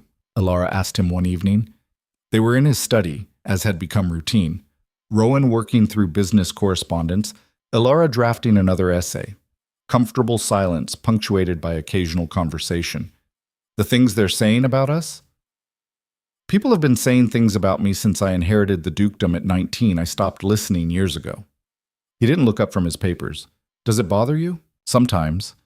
When I think about how hard I fought to be seen as something other than Victor's property, and now people just assume I'm your whatever they think I am." "You're not my anything. You're your own person who happens to occupy space in my house and occasionally consult me on strategy." Rowan's tone was matter of fact. "Anyone who can't understand that distinction isn't worth your concern." "That's easy for you to say. Your reputation isn't built on other people's approval. Neither is yours. Not anymore." He finally looked up. "You built your reputation on surviving and speaking truth. That's considerably more solid than social approval." Elara wanted to argue, but he had a point. The women writing to her didn't care whether society approved of her living arrangements. They cared that she'd gotten out and was helping others do the same. Still, the whispers grated, especially when they came from women she'd thought might understand, other wives who'd watched her suffering but now condemned her freedom as evidence of moral failing. The breaking point came at a charity function 6 weeks after the divorce finalized. Elara had attended with Rowan, both of them there to support a women's educational initiative. She'd been careful, appropriate dress, minimal interaction with Rowan in public, nothing that could feed the rumor mill. It didn't matter. She was standing near the refreshment table when she overheard 2 women, society matrons she vaguely recognized, talking in voices clearly meant to be overheard. "She's shameless, living openly with the Duke while her divorce is barely cold." What did she expect? Once you abandon propriety, there's no getting it back. "I heard she's writing more essays, encouraging other women to leave their marriages, as if destroying her own life wasn't enough." Elara's hands clenched. She should walk away. Should ignore them the way Rowan ignored his critics. But something hot and sharp was rising in her chest, 6 years of swallowed responses finally demanding release. She turned to face them directly. "I'm sorry," Elara said, her voice carrying clearly. "Were you talking about me?" The women's faces went pale. Being overheard was expected. Being directly confronted was not. "We were just," one of them stammered, "discussing my shamelessness and my destroyed life." "I heard." Elara kept her tone conversational, almost pleasant. "I'm curious which part bothers you more, that I left an abusive marriage or that I'm not sufficiently ashamed about it." "Mrs. Vance, we didn't mean—" "You did mean it. You meant every word. You think I should have stayed quiet and suffered properly. That leaving makes me immoral. That helping other women escape similar situations makes me dangerous." Elara took a step closer. "Here's what I think. I think you're terrified that if too many women realize they can leave, you'll have to examine why you're staying, and that's considerably more frightening than judging me." She walked away before they could respond, her heart hammering but her hand steady. Behind her she could feel the ripple of shocked silence spreading through the gathered crowd. Rowan materialized at her elbow. That was unwise. Probably. Also necessary. They needed to hear it. "I'm tired of being polite to people who think my suffering was more acceptable than my survival." "Then stop being polite." Rowan's expression was unreadable. "You've spent your entire life being what other people needed you to be. Maybe it's time to just be what you actually are." "Which is what?" "Angry, honest, done with performing for an audience that will never approve of you anyway." He paused. "You won the legal battle, Elara. But you're still fighting the social one, like you have something to prove. You don't. You're free. Start acting like it." The words landed like permission she hadn't known she needed. Rowan was right. She'd been so focused on managing perceptions, on proving she wasn't what the scandal sheets claimed, that she'd forgotten she didn't actually owe anyone explanations. That night, Elara wrote her most controversial essay yet. She titled it, on anger and survival, and it was nothing like the measured diplomatic pieces she'd published before. It was raw and furious and unapologetic about both her divorce and her refusal to feel guilty for it. They want me ashamed. They want me quiet. They want me to disappear back into the corners I spent 6 years inhabiting, to serve as a cautionary tale about what happens to women who refuse to suffer properly. But I'm not ashamed. I'm angry. And that anger is what saved my life when politeness was killing me. The essay ran in 3 major publications simultaneously. The response was immediate and polarizing. Conservative voices called it dangerous, inflammatory, evidence that divorce had unmoored her from decent society. Progressive voices hailed it as necessary truth-telling. Women wrote to her in unprecedented numbers, some to condemn, most to thank her for articulating what they'd been feeling but couldn't say. The essay also caught the attention of someone Elara hadn't expected, her father. He appeared at Rowan's townhouse 3 days after publication, looking older than Elara remembered. Mrs. Ashworth showed him to the study where Elara was working. "Father?" She stood, uncertain. They hadn't spoken since before the divorce filing. "Elara." He remained in the doorway, not quite entering. "May I have a moment?" She nodded. He came in, closing the door behind him, and stood awkwardly in the center of the room like he'd forgotten how to exist in her presence. "I read your essays," he said finally. And I'm ashamed of myself, of how I handled your marriage, of what I asked you to endure." His voice was rough. "Your mother wrote to you. I should have as well. Sooner. But I didn't know what to say." Elara waited.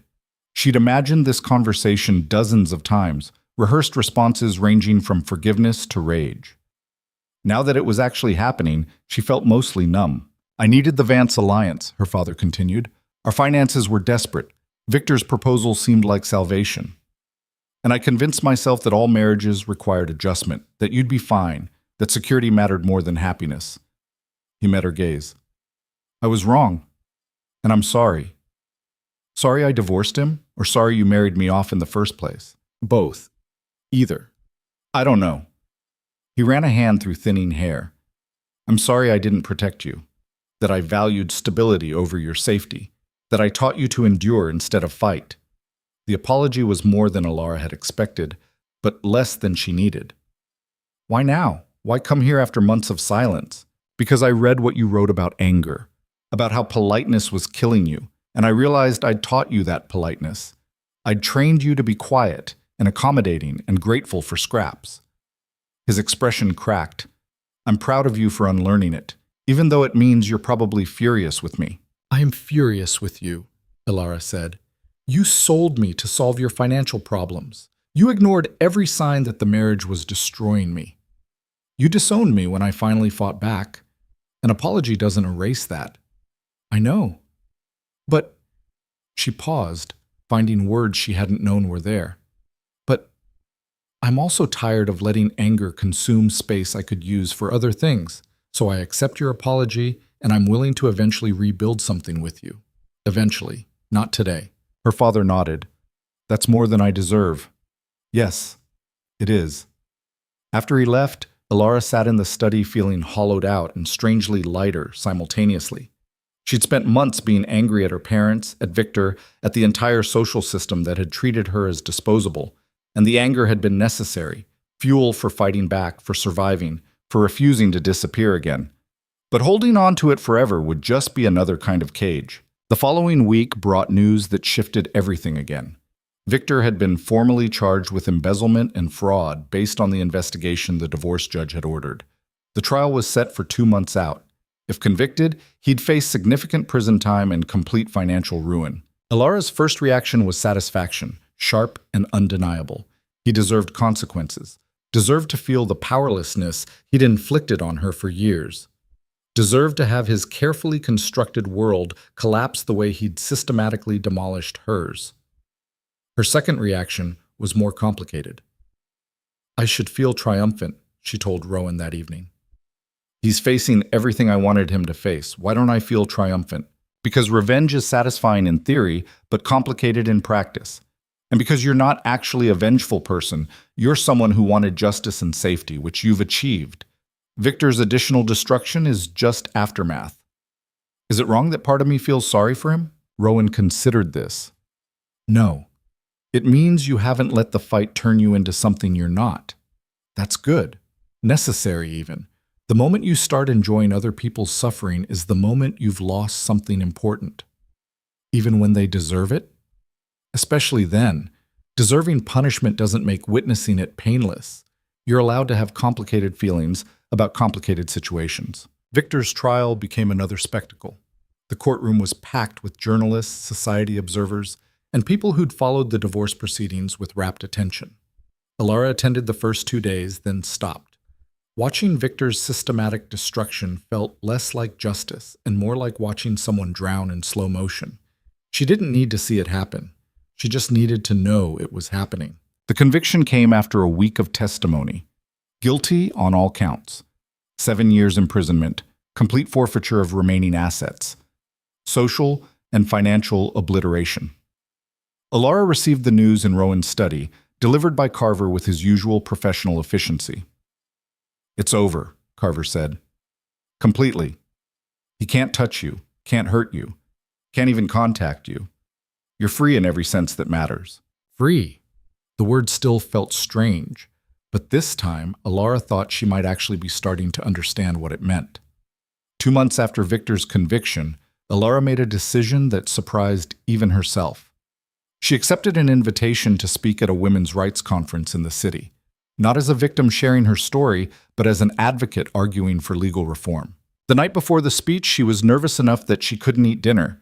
Rowan found her in the study, pacing and rehearsing to empty air. You've given testimony in court. You've confronted your abuser publicly. You've written essays read by thousands. Why is this terrifying you? Because those were reactions, defense. This is proactive. I'm choosing to stand in front of hundreds of people and argue that the system needs to change. That's different than just surviving it. Is it? Rowan's expression was thoughtful. You've been arguing for systemic change since the first essay. This is just doing it from a podium instead of a page. What if I'm not good at it? What if I freeze or say something wrong? Or then you'll be human and imperfect, and the message will still matter. He stood, moving closer.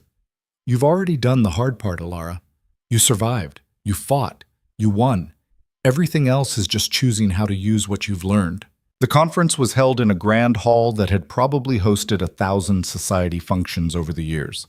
Elara stood backstage, listening to the previous speaker finish, and felt the familiar urge to find a corner and disappear. Then she thought about the letters. The women writing to her from corners of their own, asking if leaving was possible, if survival was achievable, if anyone would believe them. She stepped onto the stage. The audience was larger than she'd expected. Easily 300 people, mostly women, but some men scattered throughout. The applause when she was introduced was polite but reserved. They were curious, she realized, wondering if the scandalous divorcee would live up to the essays. Elara took a breath and began. 6 years ago, I married a man who spent our entire marriage trying to erase me. Not dramatically, there was no locked tower or obvious villainy, just systematic, daily diminishment, being told my opinions didn't matter, being excluded from decisions about my own life, being controlled financially, socially, emotionally, being hit when I forgot to be small enough. She wasn't reading from notes. She'd tried to write a formal speech, but it had felt false. So she was just talking, just being honest. I survived by disappearing. I became an expert at it. I could fade into wallpaper at social functions. I could exist in my own home without being noticed. I thought that was strength, the ability to endure without breaking. A few women in the audience were nodding, recognition. But it wasn't strength, it was just slow death. And I would have continued dying quietly if someone hadn't reminded me I used to be a person. That visibility was possible, that fighting back didn't have to be fatal. She talked about the divorce, about the legal barriers and social punishment, about the women who testified and the ones who'd written letters, about anger as a tool for survival rather than a character flaw. The laws governing marriage and divorce in this country were written by men who viewed women as property, as assets to be managed, not people with autonomy. And those laws are still in place because changing them requires admitting that the current system is fundamentally unjust. The audience was completely silent now, listening. I'm not here to tell my story again. You've read it in the papers, in the trial transcripts, in the essays. I'm here to say that my story is not unique, that there are thousands of women trapped in marriages that are killing them, and that the legal system makes escape nearly impossible, requiring proof of abuse that's hard to document, demanding financial resources most women don't have, imposing social consequences that destroy reputations and futures. She paused, making eye contact with different sections of the audience. We need laws that recognize women's right to leave dangerous marriages without requiring them to first be nearly destroyed. We need courts that believe women's testimony without demanding they produce witnesses to private violence. We need financial structures that don't leave divorced women destitute. We need social systems that don't treat survival as scandalous.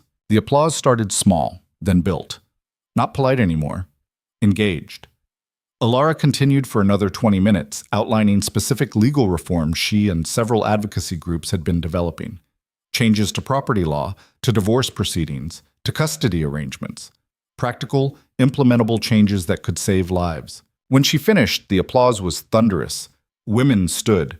Some were crying. Elara stood at the podium feeling something she'd never felt before, powerful in a way that had nothing to do with anyone else's permission. Afterward, in the reception area, women approached her in waves.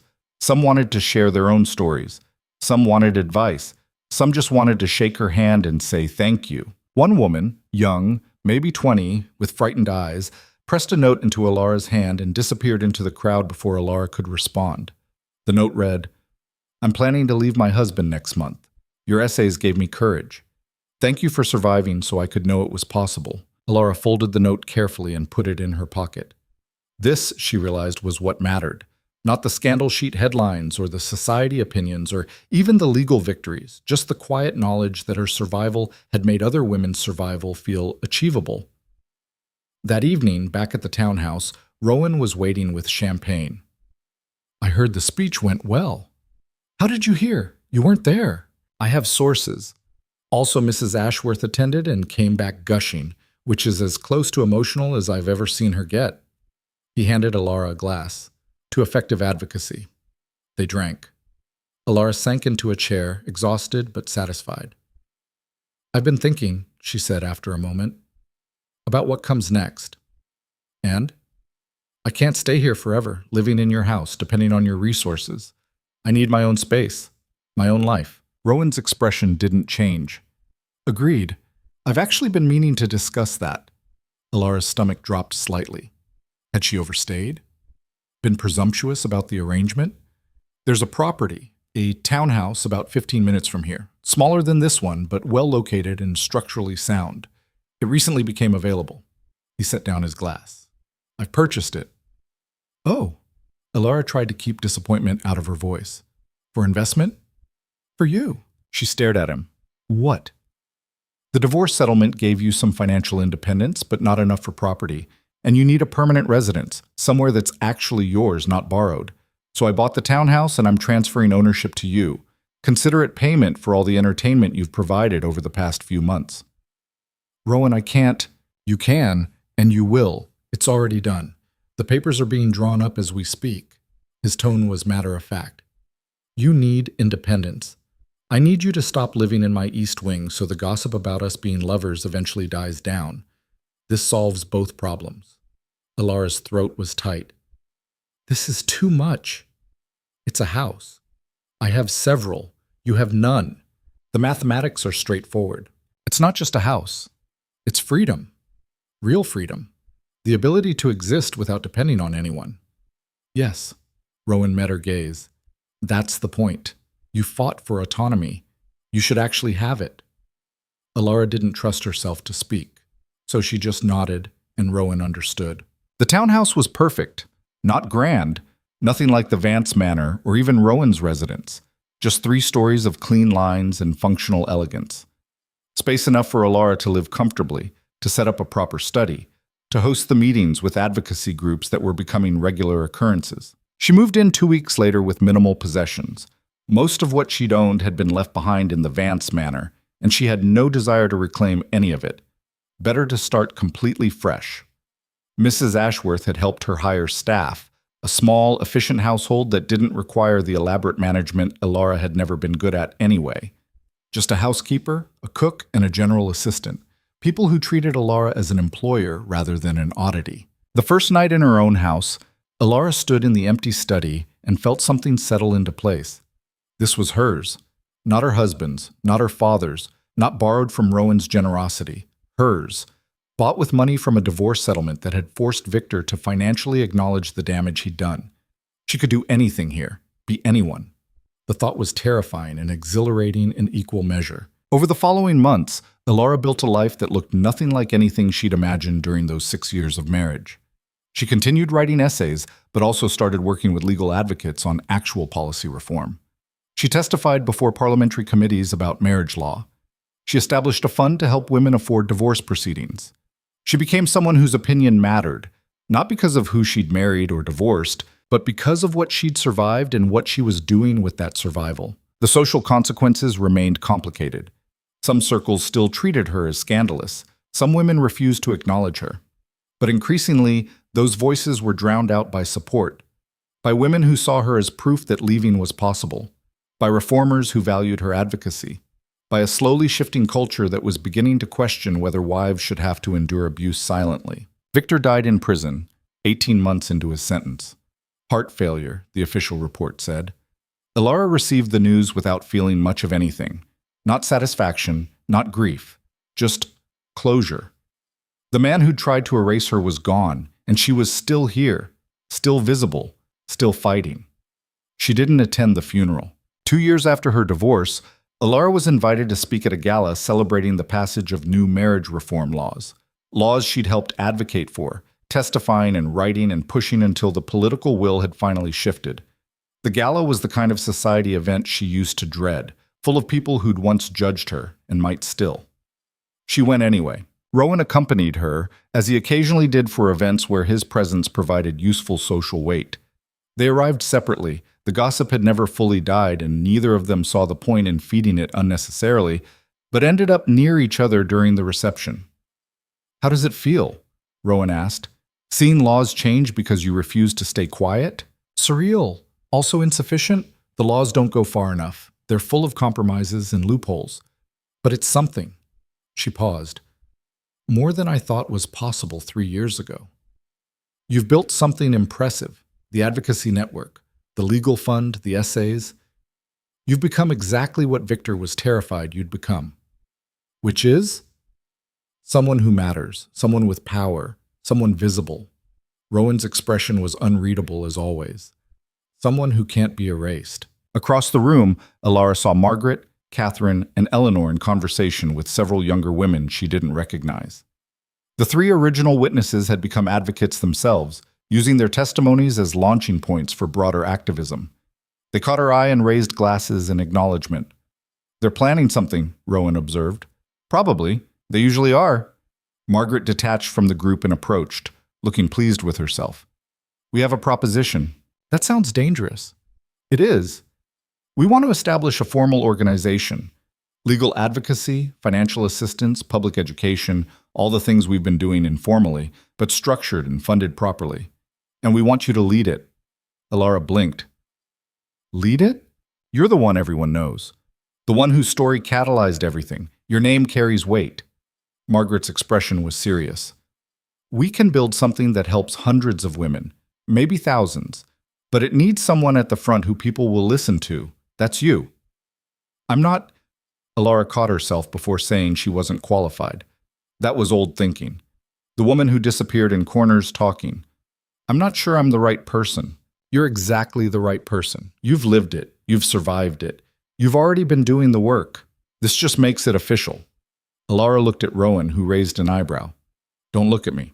This is your decision." She thought about the letters she still received, about the women who'd written that her survival had given them permission to fight for their own, about the note from the young woman at the conference, now safely kept in her desk drawer as a reminder of why any of this mattered. "Yes," Elara said. "Let's do it." The organization launched 3 months later. They called it the Visibility Project, a name Elara had suggested during one of their endless planning meetings. The mission was straightforward: help women leave abusive marriages by providing legal assistance, financial support, and social advocacy. The response was overwhelming. Women contacted them in numbers that required hiring additional staff just to manage inquiries. Lawyers volunteered services. Donors contributed funds. Society women who'd once condemned Elara now showed up offering support, having watched friends or daughters trapped in situations they finally recognized as unjust. Elara worked 16-hour days for months, building infrastructure and developing programs. It was exhausting and frustrating and occasionally demoralizing when they failed to help someone quickly enough. But it was also purposeful in a way nothing in her life had ever been. One evening, working late in her study at home, Elara received a visitor. Mrs. Ashworth, who'd left Rowan's service to become Elara's household manager, a transition neither of them had discussed but both understood, showed in a young woman Elara vaguely recognized from society functions. "Mrs. Vance, I'm sorry to come unannounced. I'm Rebecca Hartford. We met briefly at the—" "I remember." Elara stood, gesturing to a chair. "Please sit. What can I do for you?" Rebecca sat on the edge of the chair, hands twisted in her lap. She was young, mid-20s maybe, and carried herself with the careful posture of someone afraid of taking up too much space. Elara recognized that posture, had lived with it for 6 years. "I read your essays," Rebecca said, "about your marriage, about leaving, and I—" Her voice cracked. "I'm in the same situation. My husband, he's not violent exactly, but he controls everything. Where I go, who I see, what I'm allowed to think, and everyone says I'm lucky to be married to someone successful, that I should be grateful, but I feel like I'm dying." "You're not dying," Elara said gently. "You're being erased. There's a difference, but the outcome is similar." Rebecca's eyes filled. "I want to leave, but I don't know how. My family won't support me. I have no money of my own, and everyone will think I'm insane for walking away from a good marriage." "They probably will think that," Elara said honestly. "Some of them. But you'll survive their judgment. I did, so have hundreds of other women. Will you help me?" Elara thought about herself 3 years ago, standing in that ballroom, being offered visibility by a stranger who'd decided she mattered. How terrifying and necessary that moment had been. "Yes," she said, "we'll help you. All of it. Legal support, financial assistance, somewhere safe to stay during the proceedings. Whatever you need." Rebecca's expression crumbled with relief. "Thank you. I didn't know where else to go." "You came to the right place. You're not alone in this." After Rebecca left, armed with contact information for the organization's lawyers and a temporary place to stay while she prepared to leave her marriage, Elara sat in her study feeling the weight of responsibility and purpose pressing down on her in equal measure. This was her life now. Not the corners of ballrooms or the careful invisibility of survival, but the visible, difficult work of helping other women find the same escape she'd clawed her way toward. It wasn't the life she'd imagined as a young woman preparing for marriage, wasn't the happy ending society prescribed, but it was hers. Built from the wreckage of what had nearly destroyed her, purposeful and complicated and real. 4 years after her divorce, the Visibility Project had helped over 800 women leave abusive marriages. The organization had expanded to include counseling services, job placement assistance, and educational programs. Elara had testified before Parliament twice more, pushing for additional legal reforms. She'd published a book, part memoir, part advocacy manual, that had become required reading in women's rights circles. She'd also, quietly, developed something that looked like friendship with Rowan. Not romance. The gossips had been disappointed to discover there was nothing scandalous happening between them. Just mutual respect and shared purpose, and the comfortable ease of people who understood each other's damage without needing to discuss it constantly. They had dinner together weekly, usually at Elara's townhouse because Rowan claimed her cook was better than his. Truthfully, Elara suspected he just liked having somewhere to exist without the weight of his title and reputation requiring constant performance. "The Pemberton girl came by yesterday," Elara mentioned during one of these dinners, asking for help leaving her engagement, 17 years old and already being married off to solve her family's debts. "Can you help her?" "Maybe. It's complicated when there's no marriage yet, less legal standing, but we're exploring options." Elara paused. "Sometimes I wonder if we're actually changing anything. The system keeps producing new victims faster than we can help them escape. You've changed laws, you've shifted social attitudes, you've helped hundreds of women rebuild their lives." Rowan's tone was matter of fact. That's not nothing. It's not enough. Nothing's ever enough. But enough doesn't exist. There's only better than before. Elara smiled slightly. When did you become philosophical? I've always been philosophical. You were just too busy surviving to notice. Fair point. That night, after Rowan left, Elara stood in her study looking at the walls lined with letters from women she'd helped. Evidence of impact. Proof that survival could cascade into something larger than just personal escape. She thought about Victor sometimes. Not often, and not with the consuming anger that had fueled her early advocacy. Just occasional acknowledgement that he'd existed, that he'd tried to destroy her, and that she'd survived anyway. Had built something meaningful from the wreckage he'd created. She thought about the woman she'd been 6 years ago, standing in corners, making herself invisible, convinced that endurance was the same as strength. She thought about this moment Rowan had looked at her across that ballroom and decided she mattered. She thought about saying no. That first, terrifying, essential no that had started everything. And she thought about the woman she'd become, scarred and imperfect and sometimes still afraid, but visible in ways she'd never imagined possible. Using her voice, taking up space, refusing to disappear. The journey from invisible wife to public advocate hadn't been clean or easy. There'd been no triumphant transformation scene, no moment where everything suddenly became clear and simple. Just daily choices to keep fighting, to keep speaking, to keep existing loudly in a world that had tried to erase her. But she was still here, still visible, still fighting. And that, Elara had learned, was enough. Not because the work was done, it would never be done, but because she'd proven that survival was possible, that leaving was achievable, that women who'd been erased could become visible again. She'd rewritten her own story, and in doing so, she'd helped hundreds of other women realize they could rewrite theirs too. The woman who'd stood in corners, invisible and dying by degrees, was gone. In her place stood someone who'd learned that visibility came with costs, but also with power. Someone who'd discovered that fighting back was worth the scars it left. Someone who'd transformed survival into purpose. Elara Vance stood in her study, in her own home, surrounded by evidence of the life she'd built from the ashes of the one that had nearly destroyed her. And for the first time in longer than she could remember, when she looked at her reflection in the darkened window, she recognized the woman looking back.